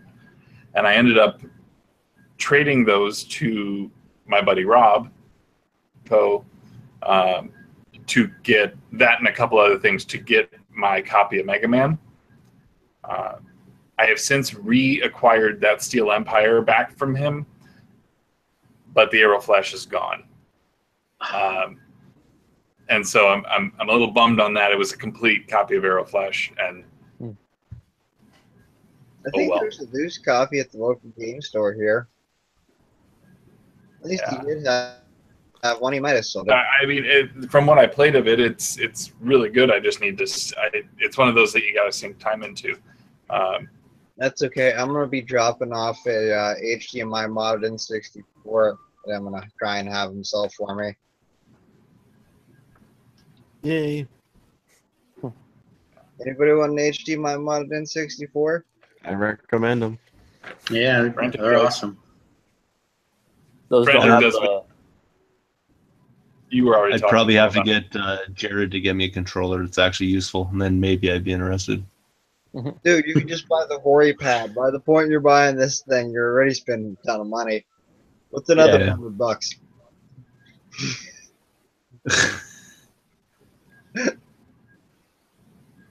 Those don't have the latency problem? No. It has okay, you can with the Ultra HDMI N64, you turn all the filtering options on. You can see what if you hook your N64 up the same speed via composite. The guy who invented it claims, and I believe him, from at least my testing, where I've done tests where I have it hooked up to an HDMI TV and a CRT at the same time to test the lag and see if the lag difference. With all the special features and filters on, it's at 1 frame a lag on TV. With all the features off, it's at 0 frames a lag. Okay, that's cool. Yeah. So if you just want, I mean, if you want to turn it on so it's more pixelated, or so some people like the more pixelated. I don't. I prefer they're polygons. I want them to be more polygony, more sharp. So I don't have that feature on. I do like adding the CRT scan lines because it does make it look like a CRT on my TV. It makes it look closer to how I remember the games looking. Yeah. Plus, they used weird tricks, didn't they? And if you get rid of the scan lines, you can see like dithering. Mm-hmm. Yeah, so that can actually be a benefit. I know there's a de-blur feature. I leave. I don't turn that on.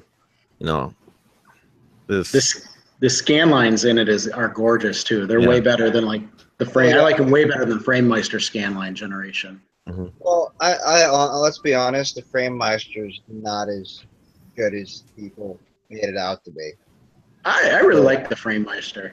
I don't care for its scanline generation, but beyond that, I like it a lot.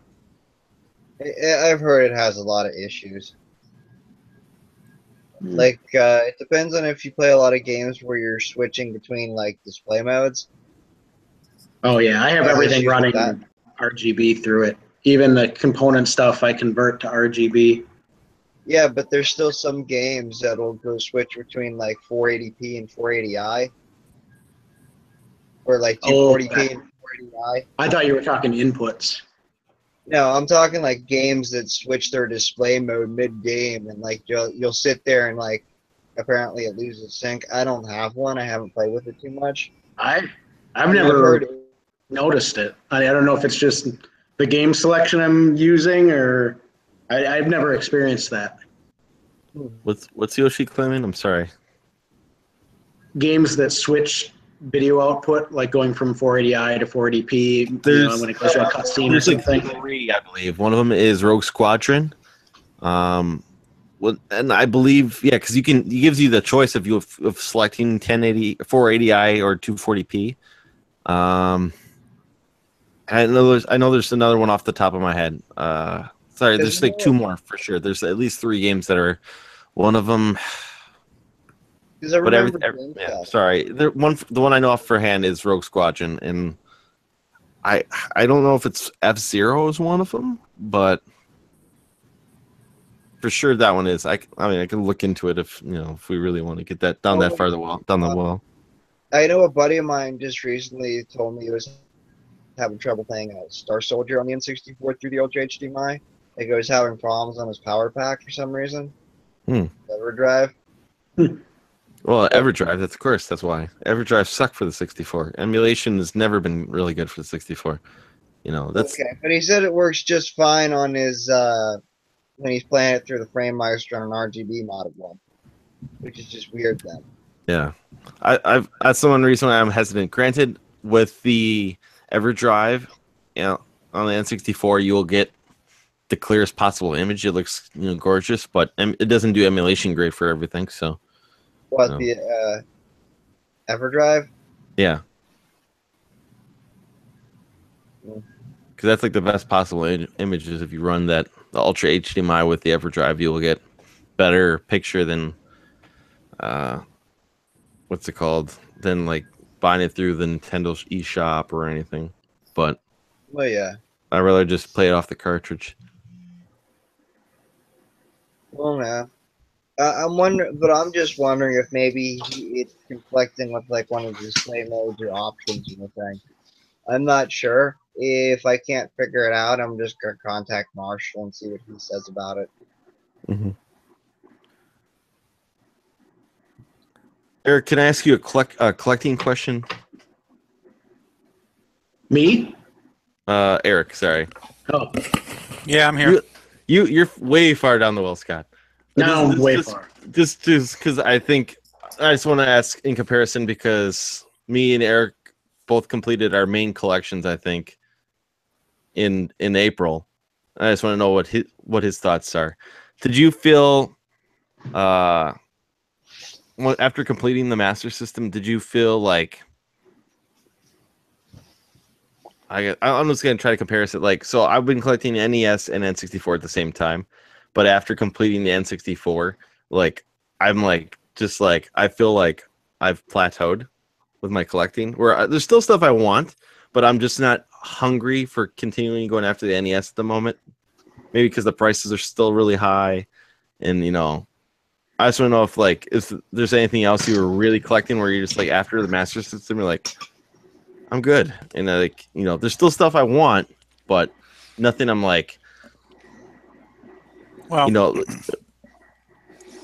I don't know. Let me think about that. So, go ahead. I don't know if I plateaued because for the longest time I've been, like I said, I don't know that. I'm sometimes not sure if I consider myself a collector as much as just a guy who buys a bunch of video games. So there's a ton of systems I have, or a number of systems I have, and I want games for many or most of them. So I'm still interested in getting those. Complete collections is not something I'm very interested in. I'd say the Master System is an exception in that regard, just because it's the one I grew up with. Upon completing it, though, I thought maybe there's another system I should go for a complete collection for, but it seems like a lot of work. The only other thing I'm realistically going to do, maybe in terms of continuing to collect, is maybe getting some of the import Master System games. I'm actually really looking forward to Barry in that regard. I'm hoping that guy is there, because I know he has a bunch of imports, at least from the U.S. perspective, they're imports. So I don't know. I mean, I don't know. It's weird because my video game purchasing seems like it kind of slowed down if I look back at some of my pickup videos, but I think that's just because other factors. So I think the short answer is no. I'm still buying all the stuff that I would have bought. And I'm now still looking for Master System stuff, just imports that I wasn't maybe interested in before. So it's kind of basically slowed down rather than. Yeah, there seems to be a summer. There's two types, right? There's the garage sailors, who summer is high time. Mm-hmm. Hodge, Bill, those guys. Mm-hmm. Troy, I'm sure you're in that boat too. And then there's us, who are like the convention goers. Yeah, and we get the big dip in the summer. Yeah. because we're trying to plan for all of the events in the fall. Yeah, I think that's kind of my claim now is that most of my retro purchasing is going to happen at these conventions. I lose patience. I get frustrated too much with the yard sales. It's really great watching Bill and Hodge and those guys pick all that stuff up, and I'm a little envious, but I'm not willing to put the time in. Well, for me, the problem I've had is the yard sales around here, they all suck. Most of the flea markets in my area are garbage. Apparently, where I'm moving to is supposed to have a really good flea market, so I'll have to stay up there some weekend and check that out. But for me, the most part, I get most of my games through conventions or from the local game stores. Like because I'm literally at the point where it's like most of the stuff I'm interested in is like weird, obscure, rare stuff that you're not going to find at a yard sale most of the time. And when you do, it's like unlucky as hell.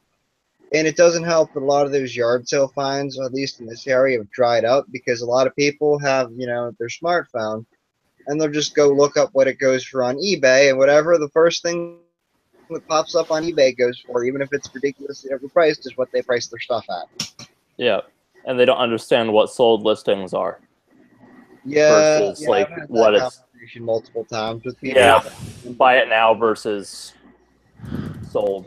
Yep. And they don't understand the concept that you drove to their house and that they don't have to pay PayPal fees and They don't have to pay PayPal listing fees. They don't have to pay all the overhead of the actual store. They don't have to pay like packaging fees and shipping fees. Yeah, No basically they warranty. don't understand that they're not a store. You're not a They're store. not eBay. They're You're not selling on eBay. You can't those prices. Yeah, and I drove to your house. Exactly. Yeah. I'm coming to your house or to close to you to pick this thing up. I am doing you a favor by giving you money and taking your old crap you don't want. The least you can do is give me a good deal on it. Yeah, or sell on eBay. I've told this before, but like I went into a thrift store once and they had Secret of Mana. I'm like, holy crap, I found Secret of Mana at a thrift store. And I looked at $90. And I just go up to the person calmly as I can and say, don't try and sell things for that here. It's a bad idea. Just if you want to get that for your charity, that's fine. Don't put it on the floor. Put it up on eBay. Because you're going to get people like me coming in here and they see that and they just get mad. You're not going to sell it. I know it's deflating when you see something like that. Yeah, it's they actually have like probably priced correctly, but you almost look at it and say, "You got this for free." And but like, why would I go around to a thrift shop if I could walk into a game store and get it for the same price? Like that would, like, it doesn't make any sense to go thrift shopping. They should realize this, but they don't. And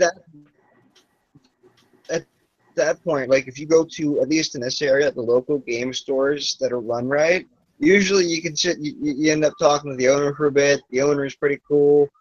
Like all that stuff. You don't get that experience at a thrift store. It's like, let me buy this crap and leave. At least that's what I have at thrift stores. I don't end up talking to the clerks, nothing. Just you buy the stuff and you go.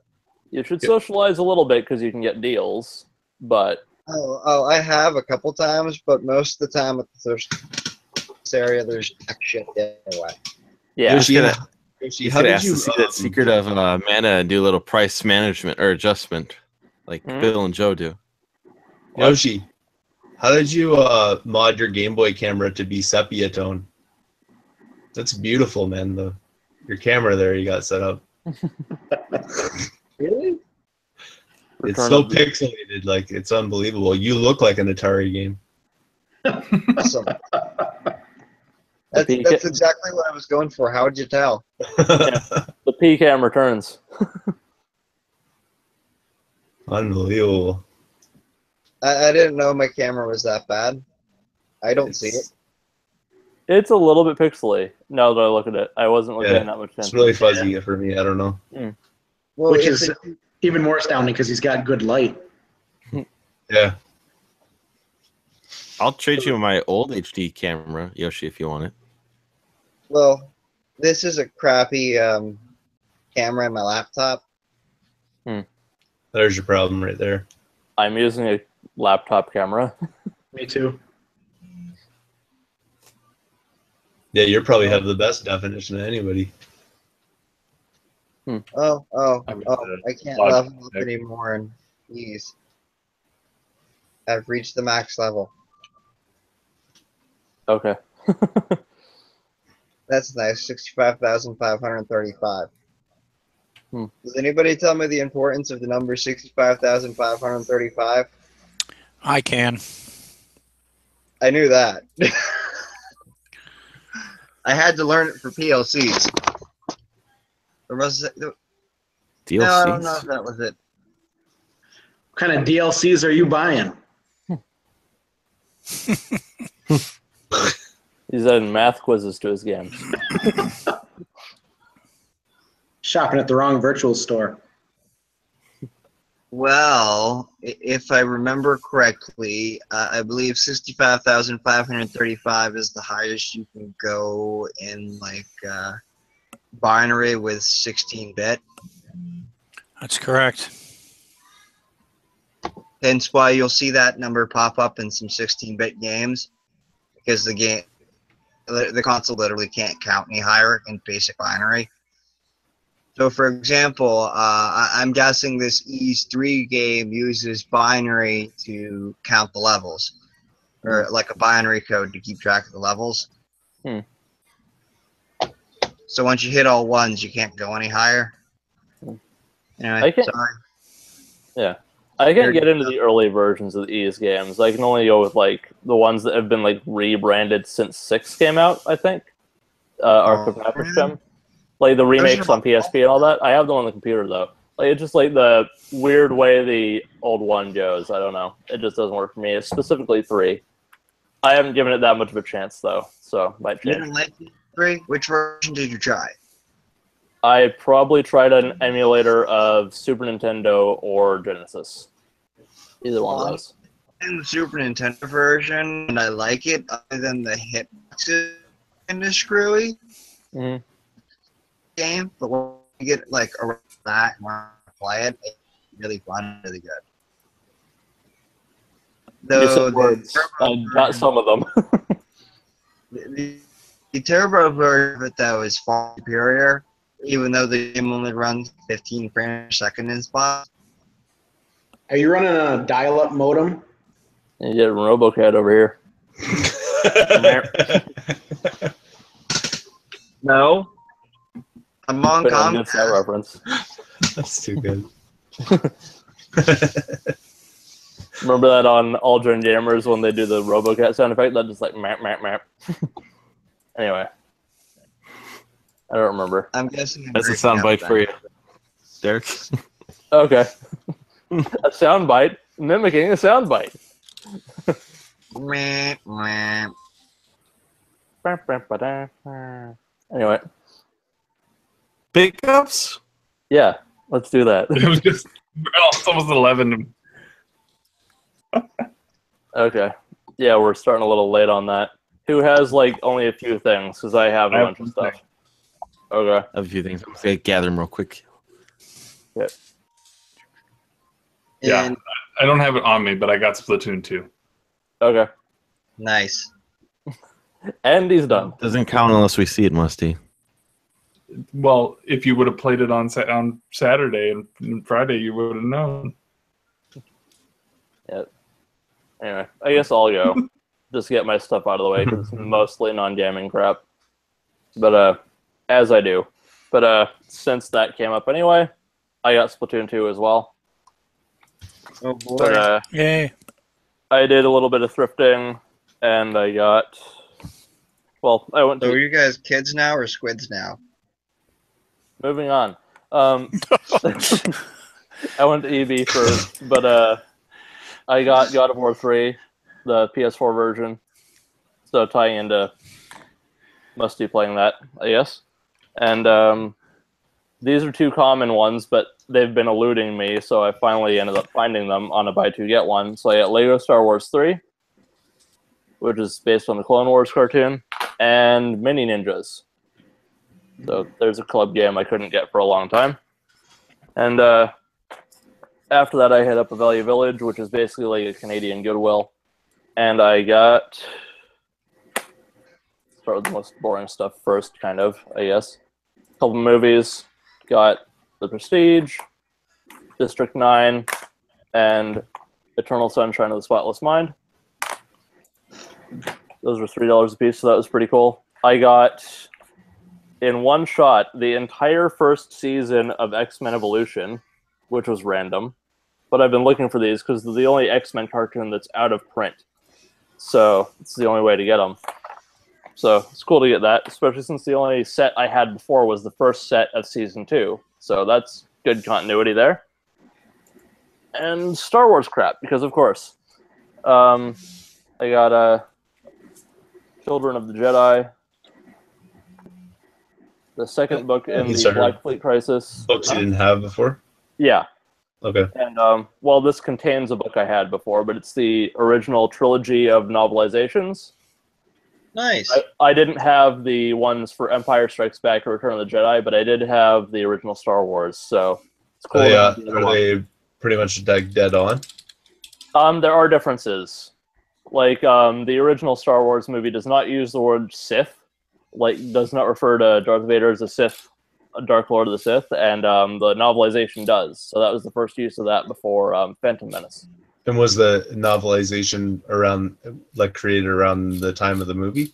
It came out a year before, actually. It was 76. Oh. So it went off an earlier draft of the script, which is why there are differences. And it's in the original draft of the script, they use the word Sith? Yeah. Weird. There's a lot of stuff that's in the original early drafts. Like, weird they excluded it from the movies. Yeah. It was just a change in decisions for what was going to go into the movie at the time. Yeah. Like, I don't know if it was for the original movie or if they started getting more into it in Empire, but one thing that was kind of in the background information was midi-chlorians had been around since like 1977, but they just never mentioned them in that way. Probably a good idea they didn't. Yeah. Well, they were poorly explained in Phantom Menace, but I have no issue with them. I'm going to move on now. But I got the second book in the Han Solo trilogy, the Hutt Gambit, or this is like the later Han Solo trilogy. There were 2 of them. And I got 3 kind of scholastic books. I got the junior novelization of Revenge of the Sith, which was the last one I needed out of those 2 trilogies in this format, so that completes that collection. And I got 2 in a series that I had never heard of before. It's The Last of the Jedi, or Derpy-faced Jedi, whatever you want to do there. That's not a very good drawing. But I got the first volume and the 6th volume. So that was weird. I had never heard of these before, so that's mildly interesting. And time to surprise you. When I was a kid, I liked the Jedi Apprentice books. I've heard those are actually fairly good, but I haven't come across any of them. Some of the scholastic ones are well regarded. There actually were really good books. I remember really liking them when I was younger. So, surprise! I actually liked Star Wars stuff when I was a kid. But anyway, to end it for Star Wars stuff, what I ended up getting in the mail today with Splatoon 2, because yes, it took the entire weekend to get that pre-order, was a different pre-order that it came with, which is the Battlefront tie-in novel, Inferno Squadron. Or Inferno Squad, which just came out today. It's a cool cover. Yeah, it's really cool. And I guess if you combine these 2 things, it makes it Inferno Squid. But, yeah, I thought of that really fast. My jokes are bad. But, to go back to the last thrift item I got a random Astro Boy figure. The front, leg flaps are missing, but this thing's a little creepy. Because he can turn his head and he'll do this. I don't remember him doing that. No. And other random crap the buttons are a little. Yeah. Right. It's a little creepy. Is it legit or is it some knockoff thing? Yeah, it's a legitimate figure. I just don't know a whole lot about it.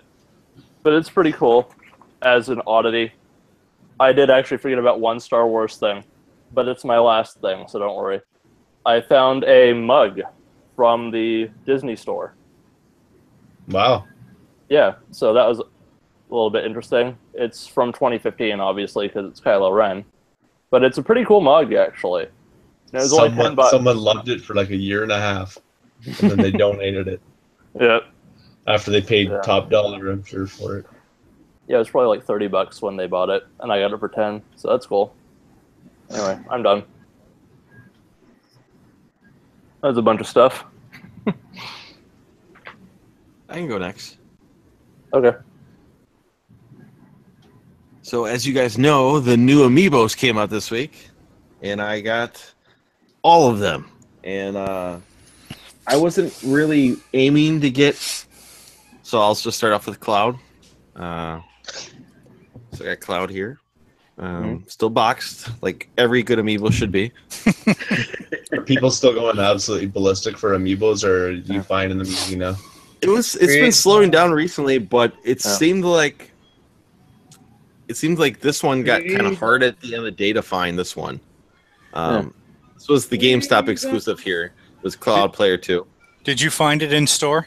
Yeah, I did a quick because my buddy was calling me, or he was messaging me, because I messaged him when so this is Corin. When Corin went available online later in the day, I saw it on Twitter. And I messaged him that Corin Player 2 just went up on Amazon. That one has not arrived yet, so maybe next pickup. How long did it? What's up? How long did it say when I pre-ordered mine? It said it typically ships in 1 to 2 months. What did yours say? Do you remember? I don't remember. I just did purchase and buy. So all right, go ahead. But it was directly from Amazon. So yeah, me too. Yeah, just whatever is the standard $12.99. But then he messaged me that he said, "Hey, he's like, are you gonna get Cloud Player 2?" And I was like, I don't know, maybe. But then after getting Corin Player 2, and so I got Bayonetta, and of course Bayonetta 2, which is Player 2, which is the first Bayonetta, from Best Buy, because this was the Best Buy exclusive. So I got all this one, and this one, all from Best Buy. GCU, right? Yeah, because they get the Gamers Club discount. Yeah. That's what I did. And like, but one thing I said is I was gonna buy every single Smash Amiibo there was, because I love Smash Wii U. So then I was just like, well, I have that one, and Corin I just grabbed because, it was hard to get, or it just never went up available, or if it did, it sold out right away. I said, all right, well, since I have that one, there's one I'm missing, which is Cloud Player 2. And he told me, he goes, did you get Cloud Player 2? And I said, no, but I was going to pick it up on my way home from work. I get out at noon on Fridays. I'll just stop at the GameStop by my house. And he said, don't. He goes, I got the last one there. He goes, I know a guy who's there. Don't bother coming here. He's like, you're just going to waste your time. And so I was like, well, thanks for saving me time. So I did a quick search on my phone, which stores had it, and there's 3 in the area that had it. So I went to one that I knew was near Goodwill, so I could hit up both stores. And what's it called? So I got the last one at the store, because I said, I was like, do you got the Cloud Amiibo? He goes, yeah, we got this one and the other one. And what's it called? He said, all right, well, here you go. And I'm like, because I saw he had a whole box on the ground. I'm like, oh, is this all the Player 2 that you got here? And he goes, oh, those are all pre-ordered. Those are all spoken for. He goes, this is the last one in the store. So I was like, all right, well, I will take that one. So I got the last one there, and so I imagine I imagine it's hard because I think they took it off their website too. So yeah, I can't find one. I can't get one. I could check my area local to see if there's any local stores selling it. That's your call. Yeah, I couldn't get one from mine. They're usually able to ship between stores. You can maybe ask them to do that, but if you do the search online, because that's how I find mine. I just did a quick search. Yeah, there's some. The weird thing is that the one store near me said they had it, and when I went in there, they said no, they're all for reserve. And I'm like, well, is that right? Do you guys know? I mean, Does their computer show that the store has it, even though they're all ones that are set aside for reserves? No, I mean that's if it's for reserves. I mean they only show they may just may have an updated from the time you got it there, because that's why this one was still available because they had one available left in the store. Otherwise, I think it got taken off like an hour later off their website. So it may just takes like an 1 hour lapse or refreshers. All right. According to their website, the one relatively close to me has it in stock. I'll see if it's still there this weekend when I can get there, Eric. If it is, I'll pick it up for you. Bring it to Barry. That would be great. Yeah, if you want to bring it to Barry, I appreciate it. Yeah, I'll let you know. So you have sales tax out there?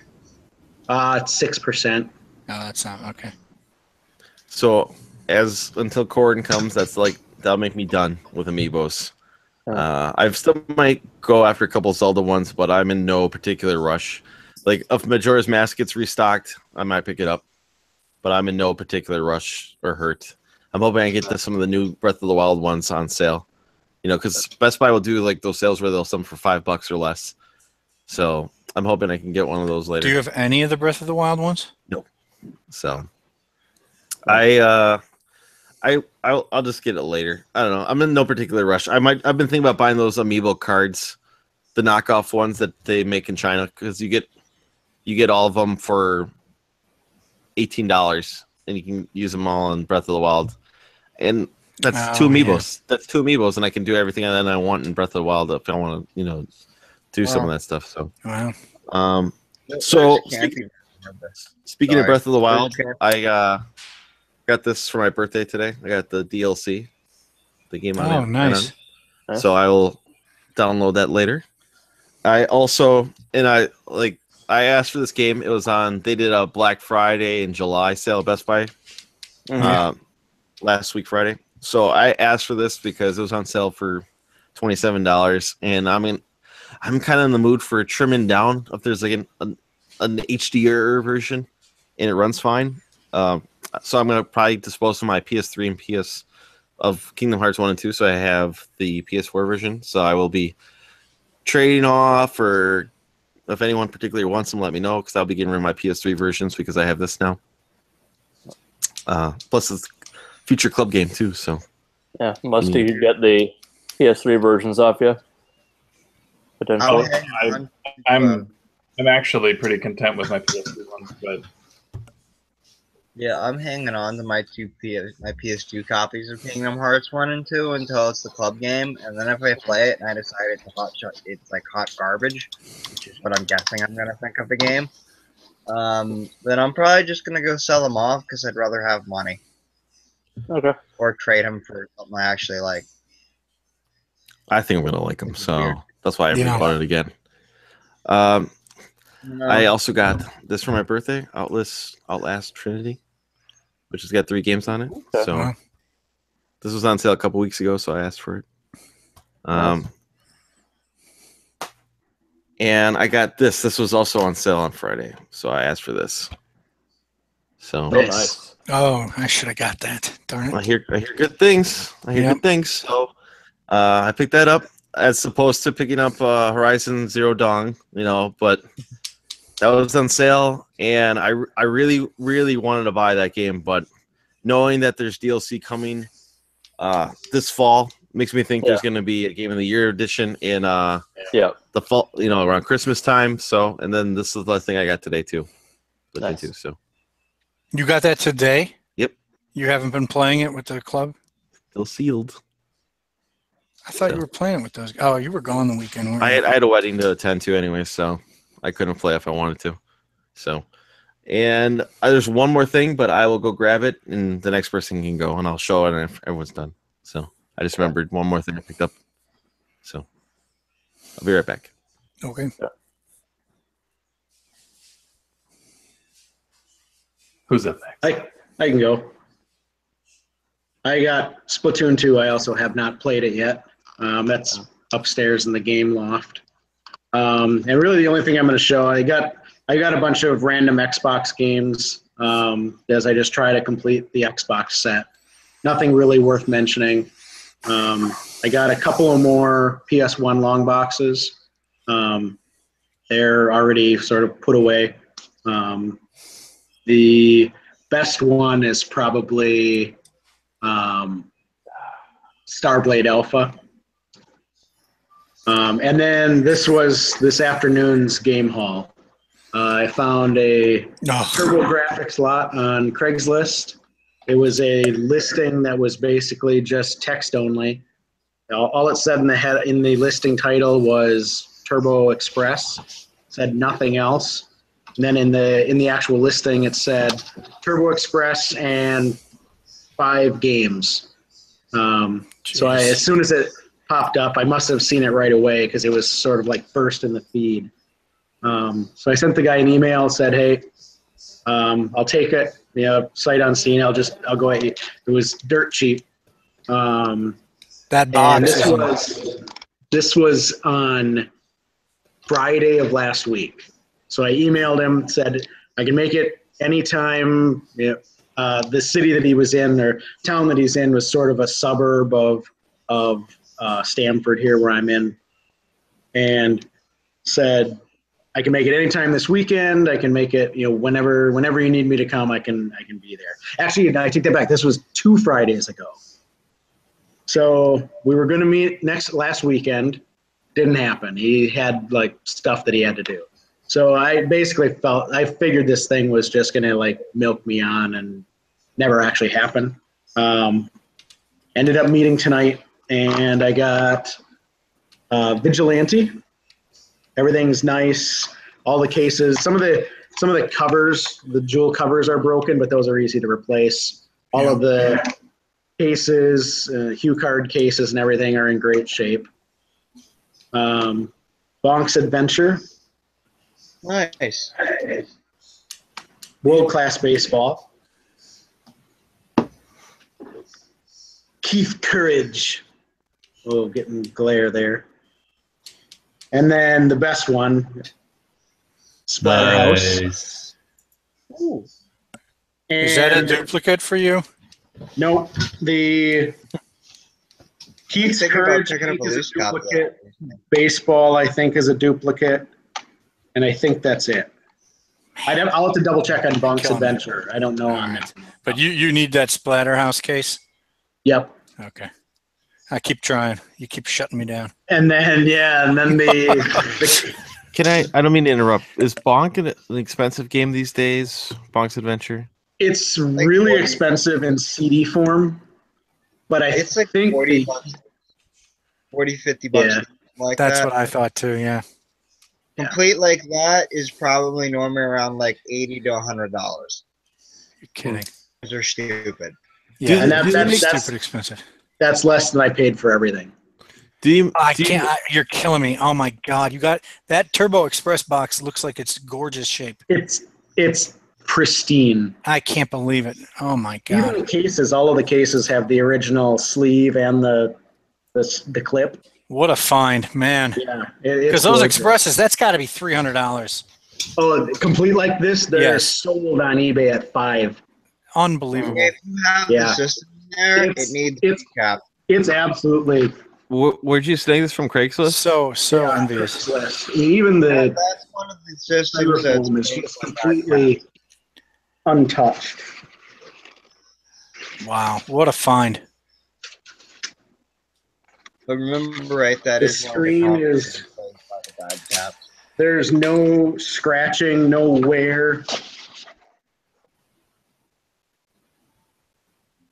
Can we get on air? Wow, look at that. You playing Splatterhouse in there?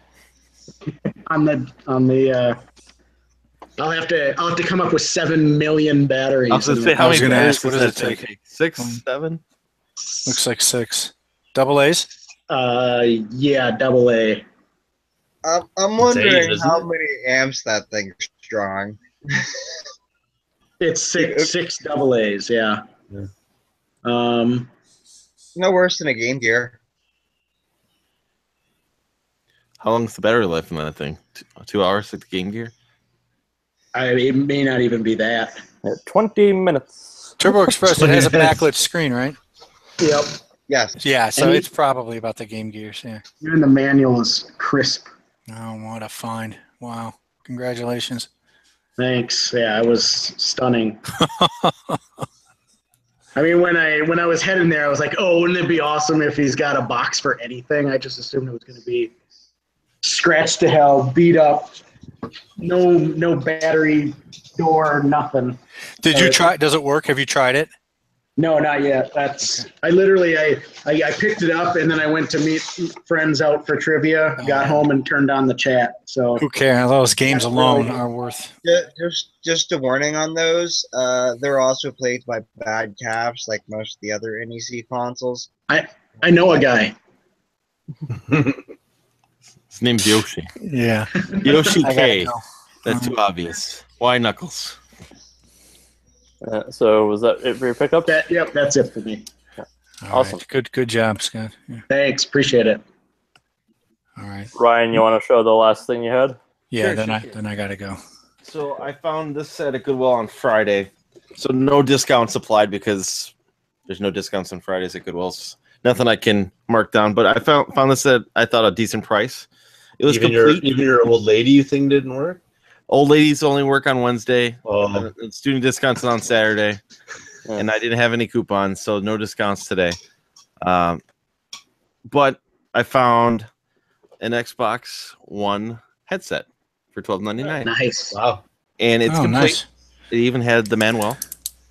At least I close to complete, if anything. I don't know if there's anything. It's got the inserts and everything to it. It has, I don't know, the tab, even the top that comes to the top here that hangs on display. But yeah, I just made sure it had everything before I left. So it's got the receiver right there on that end. There's the headset piece.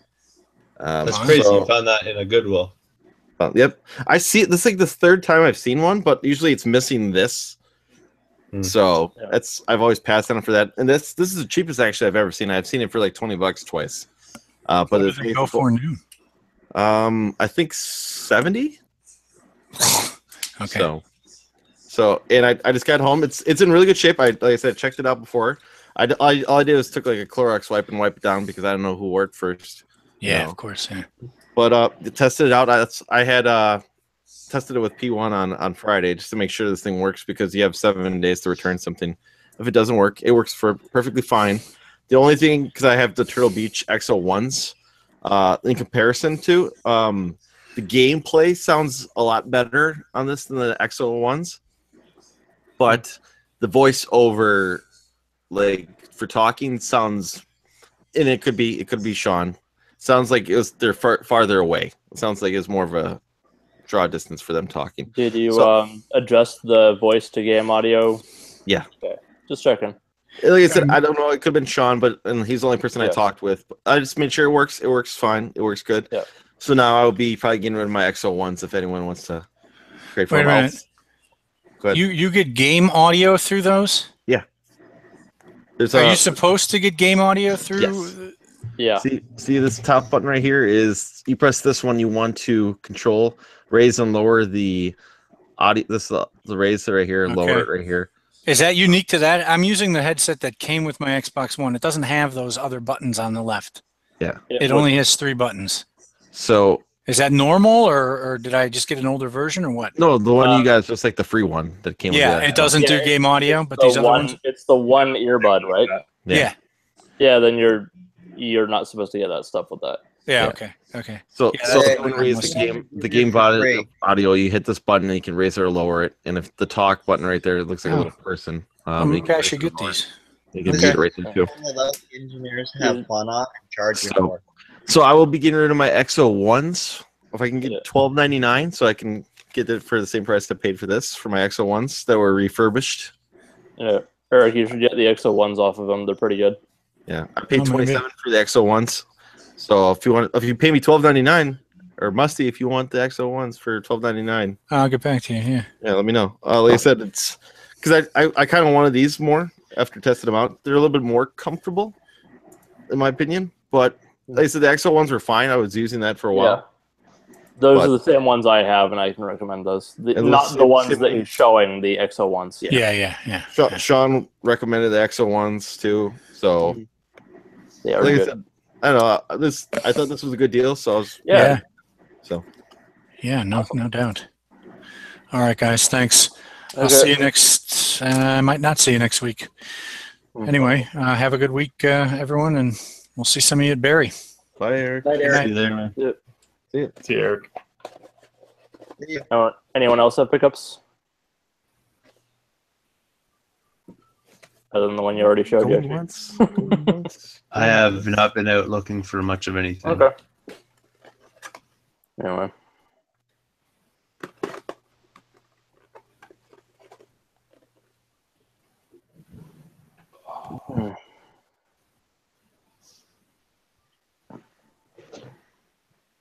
Trying to think of What else there is to discuss? there's plenty. Do you buy the Walmart excuse? What Walmart excuse? So their pre-orders for I'm going back to the SNES Classic. Yeah. The pre-orders went live, right? Sold out. Or then the site got taken down, basically. And there are people reporting that they're getting messages saying that the tweet from Walmart was that it was a mistake and that shouldn't have gone out in the first place. Mm. And some people are getting reports that there's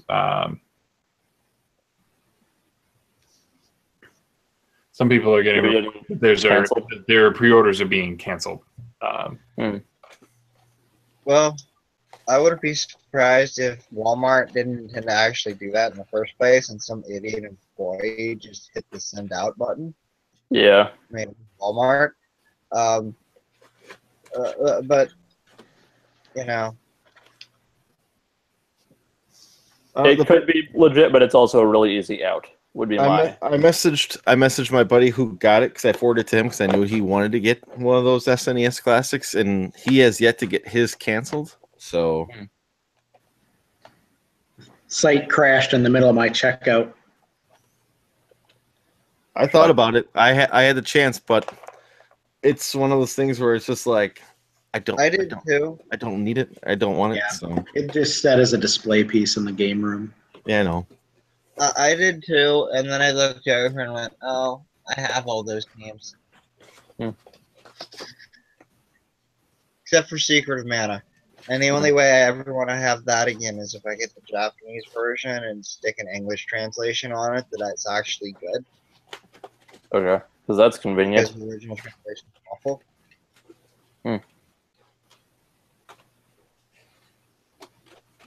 I'm not kidding. I'm half tempted to start importing Gs on the Super Nintendo because they're so much cheaper. Aren't you going to have to get a Retron 5 or something for it if you're going to do language patches? No, I can suck the chip out and put my own chips in.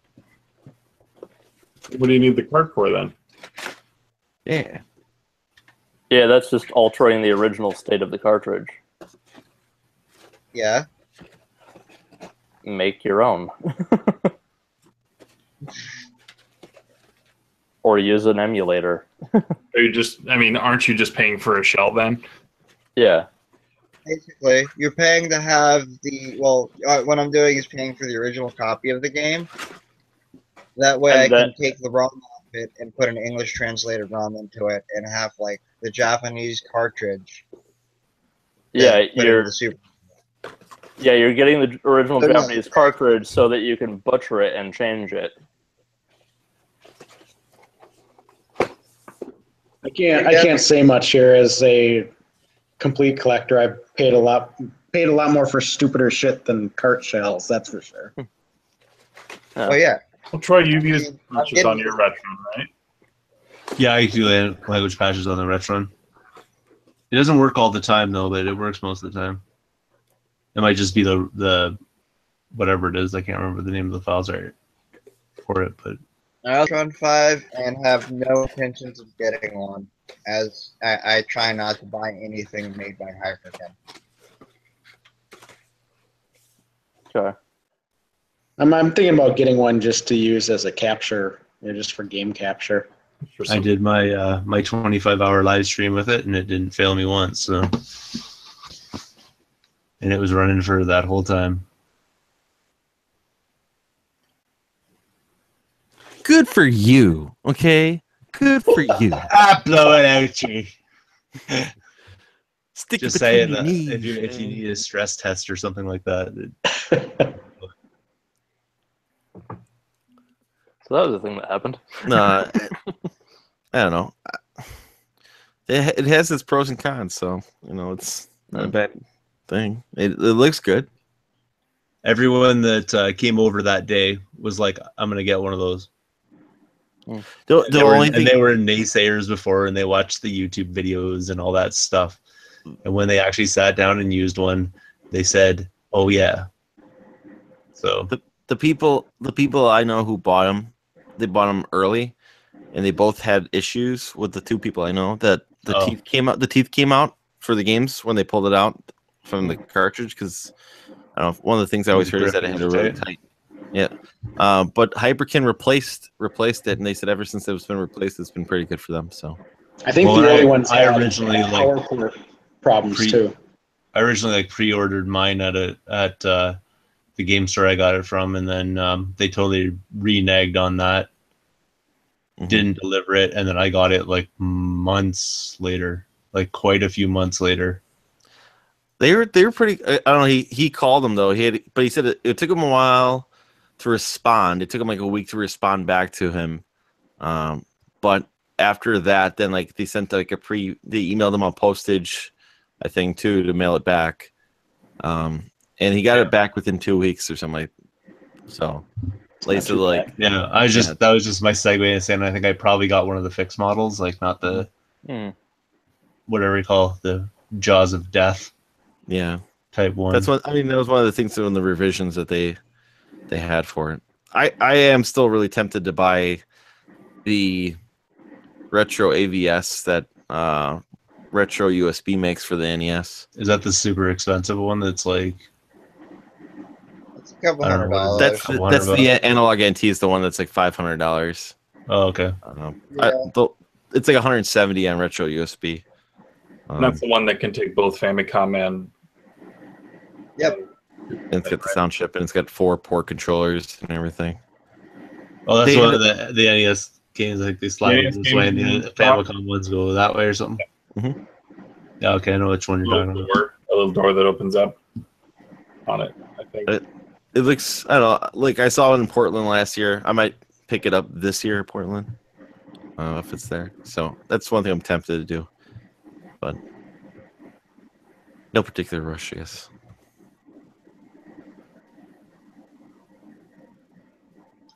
I hear. It doesn't. Like I said, I always repeat it. I'm gonna repeat myself here, but like I hear there's no leg with that one, so it's it's a big it's plus like for me. playing it with like sort of original hardware. It's not emulating, right? So, but you can still use like EverDrives or the Power Pack on it too. So if you want to just put all the games on it, that's my thing. Is like I might just buy that and then like an EverDrive or the Power Pack, and then just leave that in there at all times.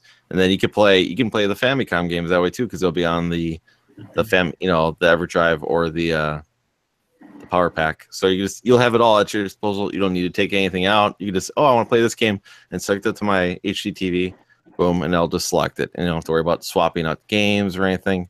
Just leave it in there and then be good to go. That's what I do with my high def NES. Just leave the EverDrive in there and it's good to go. I'll be right back. Sure. So have you noticed, we were talking about that earlier, have you noticed any lag with the high def NES? No. I have the toaster model with the high def NES in it, and then I have a RGB modded top loader, and been doing just tests with both of them and don't really see a difference whatsoever lag wise. I was just reading the other day, and they claim 0 frames of lag. That's the only reason. Yeah. So that's why I was asking earlier, because it is tempting. Well, but Kevtris did both that and the analog NT. So it's similar sort of construction, I think. It's the same FPGA. Yeah. Basically. It's just one gets installed in tandem with the original NES hardware, and the other is running standalone. Aren't those analog NTs made from like old NES parts too? Some of them. I think they were early on. They're not no more. I think just because of the supply issue and trying to keep up with demand on it, I don't think it was sustainable. Do you think with that price it was an in-demand item though, the analog NT? Because that was kind of like an intimidating price. Yeah, but I mean, it's really, you compare that price to what it costs to buy a high def NES and get it installed, and those things sell out instantly once Jason gets them in stock. Mm-hmm. Yeah, I might just do that retro USBs, the analog AVS or something like the retro AVS. I might just do that. I'd be interested to hear what it's like. I haven't used one, but I thought Cygnus Destroyer reviewed it, and he was really positive about it. He said he really liked it. Nothing didn't work for him. Everything he worked for it. And I thought GameStat gave it a really glowing review too, where they said it was I forgot there's a couple of jokes that they make in there too about like I can't remember. I don't want to butcher their jokes anyways, but they basically they I think the one thing that they praised it over the analog NT is I think for analog NT, I don't think they said like if you blow on the cartridge, it comes off like the track where it goes, like else the game would freeze. Like so that's one thing loses physical connection. Yeah, they said don't like leave it by a window so it comes off while playing a game. Yeah, it looked good. They had them up and running on several TVs, so I might pick it up. I was interested in a year ago in it, and my only thing is I prefer playing my old games on my CRT. It's just it is tempting though because I always. Like I said, I was planning on buying it and never drive for the NES anyways. I almost might as well just get it and then put that in there and just let it be. So yeah. Plus the capture might be nice too with that too.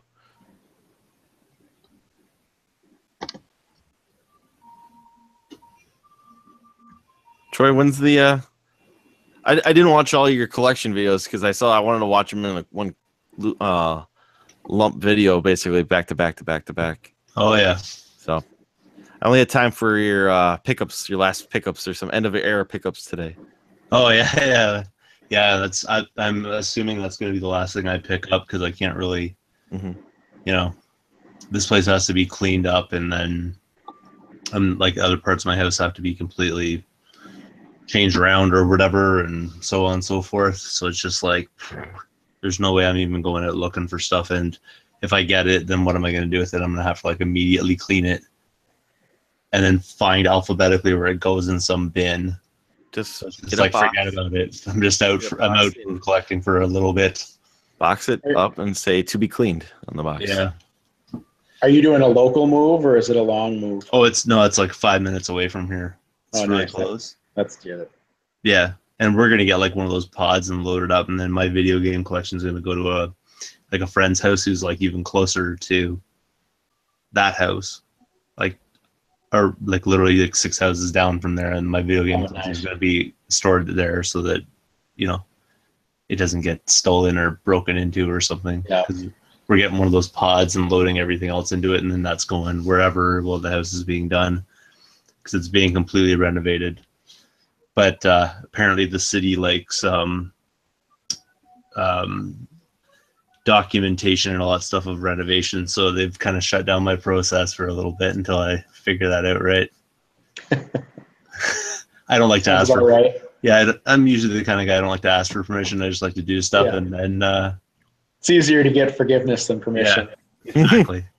So they're not going to be very forgiving, I don't think, in this case. But yeah, so I have to do that tomorrow. That's a big deal. And then that's going to take a few months. So that totally derailed my renovation plan. which has derailed my packing up this house plan, which has basically derailed everything. So, What part of Canada are you in? I'm just outside Toronto. I'm in Mississauga. Yeah. How far is Barrie from you? About an hour and 15 minutes, maybe. Yeah, it's pretty close. How far is Barrie from Toronto? It's about the same. Yeah. Maybe 5 minutes shorter or 10 minutes shorter. Okay. Fun fact. You know all those comic books I show every now and again? Those are all coming from Mississauga. Really? Yeah, Book Outlet's like right there.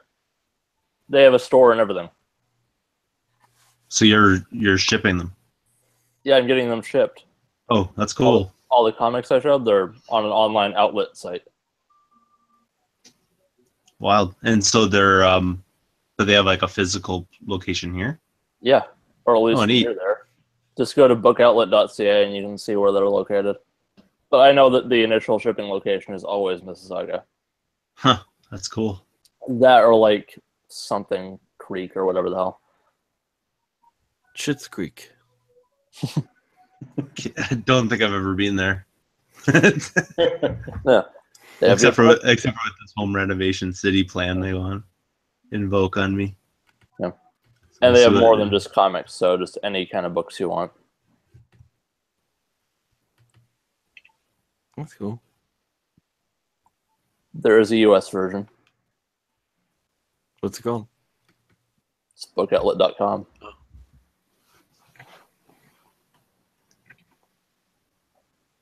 Yeah, I kind of wish like you know, at the same time, I know everybody's coming up and everything, but that's just like, and I found out that I told you guys before that wedding is on that weekend. It's not. It's the wedding's the weekend before.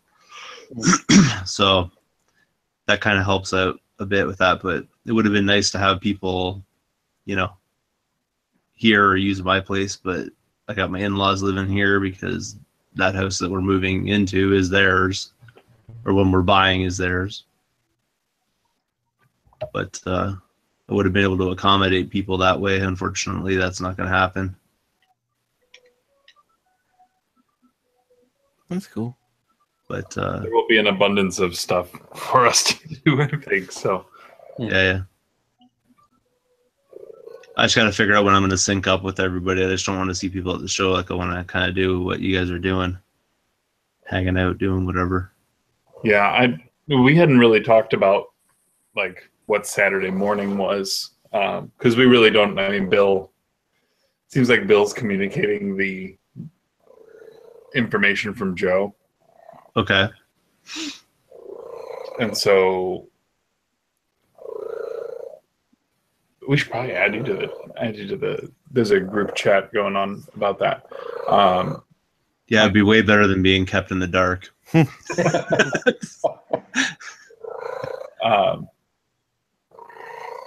But Bill was saying it sounds like there is a pool party going on Saturday. Just like when that happens and when that's happening is not clear.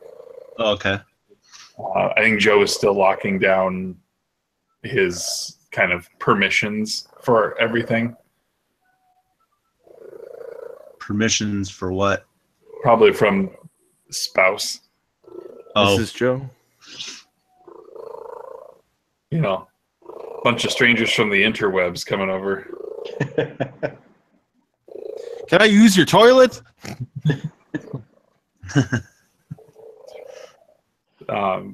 Yeah. So what I don't. We were almost thinking of heading to. I don't know. We haven't locked down anything yet either. I thought it'd be cool to get down to see like A&C in Toronto. Yeah. Saturday morning. That'd be kind of cool because I mean I don't really go to video game stores because I'm cheap, so I'd like to check them out with people. So yeah, and then maybe that opens up the possibility if there are some people who aren't making it to Barrie who are in the Toronto area. You know, we could run into them or something. True. Yeah. I can't think of a person who wouldn't be going to Barrie though. That it Well, is now. There's that outside chance that like there's somebody who just doesn't sync up with them or whatever. Escapes there. They totally forget about it. I think in the April one, there were some people who were trying to get up there and just couldn't make it happen, or don't have their own means to get up there. And hey, does that mean J Rock's going to be there? That's what P1 said. That'd be kind of cool. I haven't seen that guy in a while. Because the mystery box is in his possession.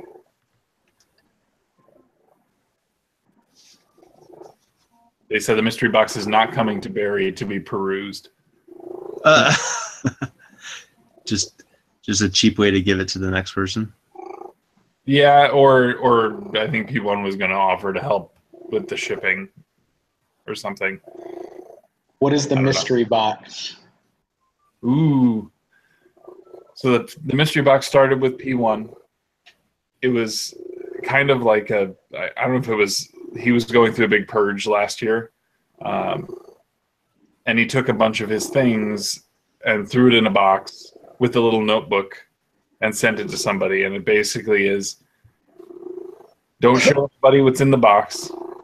You can take whatever you want out, but put the same number of items in. Or in some cases, I think people have actually added items. Yeah. It's not about financial equivalent. It's just about count of things. And then leave a note in the notebook, which then P1 wants back at some point. So it's made its way around. It's been to Japan. It's been to both the States and Canada, and back to the States. And I'm trying to think everyone who's had it so far. But I haven't. That's a really cool idea. Mm-hmm.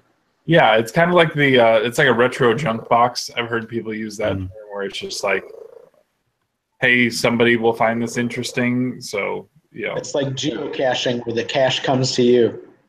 Basically. Yeah. It's just the one thing is the shipping part is it's not a light box. And especially if you're doing it internationally, that can kind of add up. I know Jared really wants that box badly, but sending it to New Zealand is I can't imagine, because that's easily it's probably a 12-pound box at this point. Wow.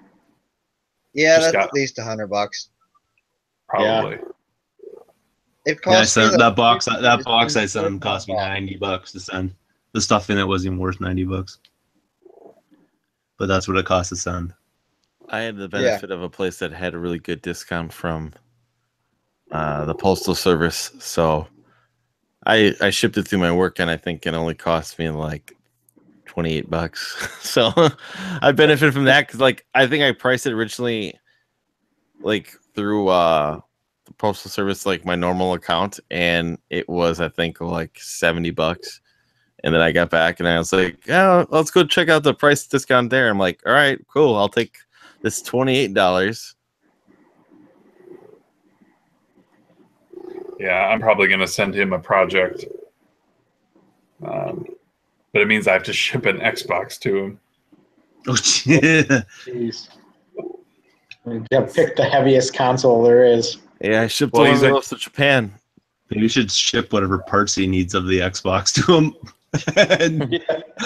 Well, I mean, I'm sure you can get a power supply or something. That thing takes up like half the weight. It'd be a full case mod and everything. Because I sent somebody a Crystal Xbox, but I gutted it because they wanted to put a modified system into it anyways that they had, so I gutted it. Xbox. Yeah, because I was not shipping that to them, and that would have been like $200. Don't worry, Musty. We're gonna hit up some thrift stores while we're up there. We're gonna see if we can find you. We're gonna see if we can find you that, and we're gonna see if I can find myself the. You might be able to find one at the exchange for like $80, maybe. I'm looking for that. They're not X-Men like animated series that never got released here. The physical DVDs. That's what I'm looking for. Was the What thing- was that? The animated series for the X-Men from the 90s. In Canada, got a physical release of the DVDs. America never got it. Huh? I didn't know you guys That's didn't get that. I have all the volumes. They're super I will cheap. be. I am looking for those. But hopefully, we can find them at a thrift store. You probably won't, but might as well check first. Yeah, I know. Bill had a pickup video a couple of weeks back that he got all, I think, 5 volumes or something like that. Yeah, there's 5 volumes. That's pretty I awesome. I ended up getting them all on Amazon later, Mhm. and it was not that expensive. Sorry, I didn't mean to interrupt you guys. That's one thing. I'm just, Oh no. Yeah, I mean, as much as that would be nice, it's like $80 for an Xbox that does exactly what the Xboxes that I have do. It just yeah, but looks- it depends. Like you could, you might be able to trade part of it, or who knows. yeah, you're right. That's true. I will be bringing some things. I haven't yet decided what my trade box is. You should do like a video, because there might be stuff that you got that other club members. That's true. That's a good idea. greasy trunk deals. I needed Yeah. a theme for a And second. I'm the king of trunk deals. Where's mine? Right there. Can you see it? It's all shiny and glistening and Yeah. crystallized. Halo one. That's actually just a green one. It's not Halo. It's just Just green. okay. Yeah. Interesting. They have all the colors of the rainbow up in Canada for their Xboxes. I want that blue one. Dead or Alive, Yeah. you're coming with me. Wanted. Dead or Alive. But no, I should do that because I don't know. Like I looked through my wish list that I had from Midwest. And it's just interesting how you Rocky, you brought up the sort of the like collecting lull. Mhm. I think I'm in the same boat. There's not much I'm hungry for. There's stuff I want, but it's not like I'm like after I think Midwest, I got a lot of what I wanted, I think. Can you guys hear me? Yep. Can you Yeah. see me? Yes. Yeah. I don't know. It gave me this weird message like you're now hidden from the podcast. Blah blah blah blah blah. I think you Yeah, disconnected and popped in and reconnected you showed up as offline there for a while. Yeah. Okay. for a second or so. I have it set to once we got kind of going, I set it to, or once I think it was once I started to see names I didn't recognize in the chat, I turned on the if somebody joins, block the video and audio until I let them in. Oh, Until I they guess pay I'm the toll. not trusted. It's just to prevent. You didn't want you teabagging into your camera. I have no cred. No cred with Musty at all. No, we want to prevent the Paul Hangout scenario. That was the fornication episode? Yes. The one that's hidden in his own, it's set to private, so you can keep it for later. Play it on his fornication station. Which one? 1, 2, 3, or 4? That's a 5. Oh man, they came out with 5 already? Fornication Station 5. Oh man, they must have gotten real popular. Last I knew, they only had 4.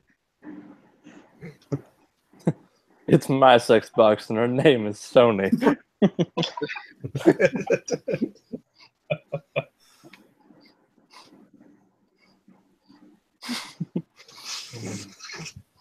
I have to bring my so my work is doing like a morale boosting event tomorrow. Ooh. So I am bringing a Wii and as many of the games that are like work suitable. Group oriented. Not Red Steel. I won't bring Red Steel. I'm half tempted to not bring Mad Dog McCree, but that could be fun. Yeah, that could be entertaining. Just as like, this is so dumb. It's so dumb.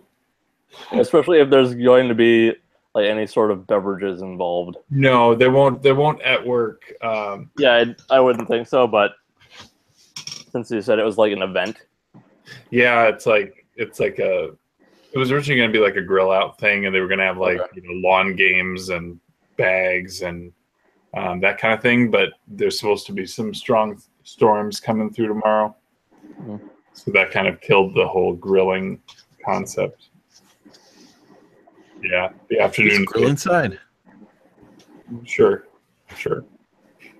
Smoke everybody out. That's safe, right?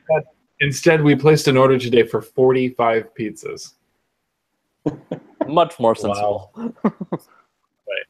They're like, "Can we bring it to you in waves?" And it's like, "Sure." How many people work at this company of yours? So this project I'm on, there are 150 people on the invite. That includes our company and this other consulting firm.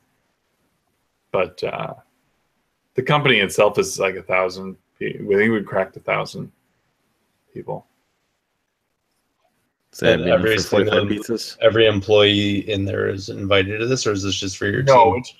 it's just the project. So the invite itself had 150 people on it. We'll assume maybe 3/4 attendance, and then we used some resources who are more comfortable with ordering for large groups, Mhm. and landed on 45 large pizzas should do it. But I'll have the Wii. I think we'll definitely have like Mario Kart and Smash and Wii Sports. We'll see. Should be fun though.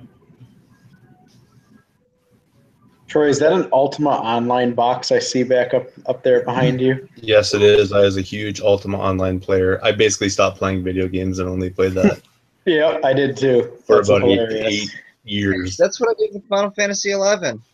God, I loved Ultima Online. Oh man, I was just so. What shard were you on? Great Lakes. Me too, man.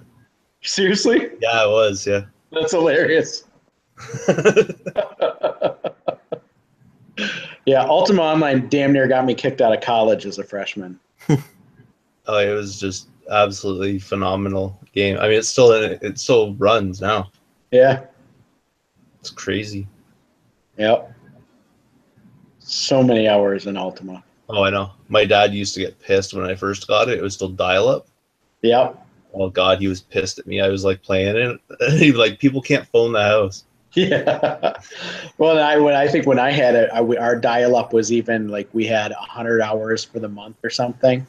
Oh my God, that first month I had it, I just blew through that and had ranked up like 400 hours of online time or whatever. It was insane. Yeah, it's such a good. I mean, there's nothing like it, man. Really, there isn't. No. They don't make things like that anymore. It's just. There might be I a reason love for the that. skill system in it where it's just basically usage based and points. Yeah.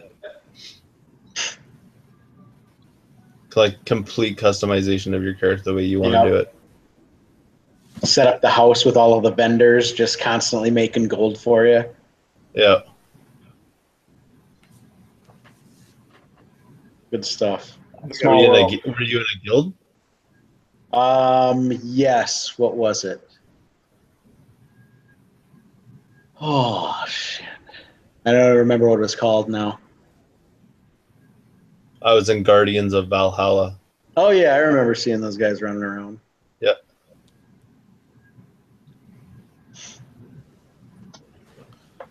Nerds.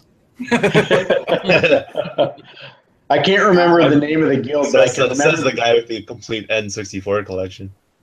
Very specific nerds. I can't remember the name of the guild I was in, but I can remember the name of the guy that PK'd me constantly. Draco. I remember that name. He was a big PKer on that server.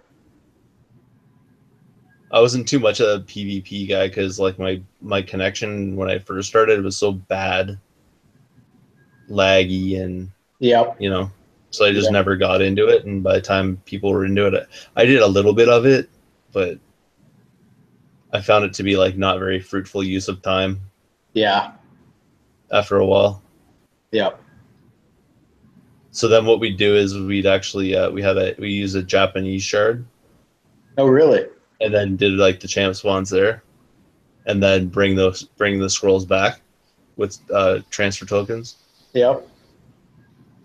Because trying to do it on Great Lakes just basically meant you were going to get raided every single time, and like your characters are designed for doing the spawn, so you're not going to live. Yep. Although we did fend off a few people here and there, but for the most part, like you didn't have a chance because people would come in with like purely designed to kill people. Yeah. Characters. So completely tweaked out. Yeah, exactly. I remember my first the first time I played that, I must have been dead for.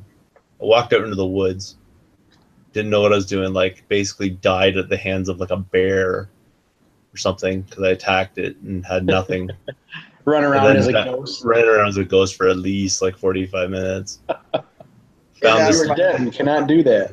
Yeah, found this lady. She resurrected me or whatever, and she's like, "You're new, right?" And I'm like, "Yeah, pretty much." And then she outfitted me with like some gear, and this is before like the insurance thing and all that. Yeah. Are you sure it was a lady and not? Yeah, well, it could have been a dude that was hitting on me. I don't know. Possibly, I didn't, And then, was it like so your name, like young boy? Gear. She's like, take care of this gear or whatever. Like, it's pretty expensive stuff or whatever. I'm like, okay, no problem. And then I died like 15 minutes later again and lost it all. And that was probably back when bodies could be raided just instantly. So whoever killed you could just come along and loot your corpse and take all your shit. That was so brutal. And I'm just remembering Final Fantasy 11 days. You know what my first experience with Final Fantasy 11 was? Okay, booting the game up after waiting like a day or two for it to install all the updates. Getting my character, designing my character, walking out into the field, and then dying to a frickin' rabbit. My first guess was going to be disappointment, but that sounds pretty close. And then after playing it for about, I don't know, 20, 30, 40, 50, 60 hours, days, 200 days, 300 days. Final Fantasy 11 will eat your soul. Yeah, it sounds awful. No. Have you logged a full year's worth of game time on that? Over 500 days. Yeah. 364. Yeah, I'm sure I logged a year's worth of game time in WoW. I'm pretty sure I logged like probably a couple years worth of life in UO. I had days where I'd just play it and I wouldn't even notice it. Like wake up on a Saturday. This is like when I had no responsibilities. Yeah. And it would be that night. And I literally played it the whole time, and I didn't even notice. Like stop to take a piss. That was about it. And you didn't even notice. Like you weren't tired. You weren't like, oh, look at the time. You just it would just slip away, man. Yep, you'd wake up in the morning and be like, I need to do this in the game today. And then 15 hours later, you're like, I should go do this now. And I mean, that was really your first persistent online world experience, too. I mean, there was nothing like it ever really before when Ultima came out.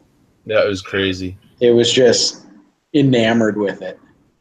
I mean, there are some things like it, but nothing really like it. Yeah. Everything's restricted in like even when you're like open world this, open world that stuff now, it's nothing like UO. Even now with UO, like you can make your character any way you want. You want to be a fisherman who like makes cookies, that could be your character. I had a character that was just all he did was mine ore. Yeah, me too. Had a miner and like a blacksmith. Yep. Had like what other kind of configurations I had? I had like a bard tamer. That was pretty cool. Yeah. Provoke stuff onto each other and then like attack things. And, yeah. End up just skinning the pelts and. Oh yeah. Love that game. I just like, but the thing was like, eventually I just had to say I can't do this anymore. Like I can't. Yeah. It literally I was like skipping class to play and shit, and I had to go cold turkey. I was like, yeah, I'm gonna end up failing out of college. I gotta stop this. Yeah. Bad.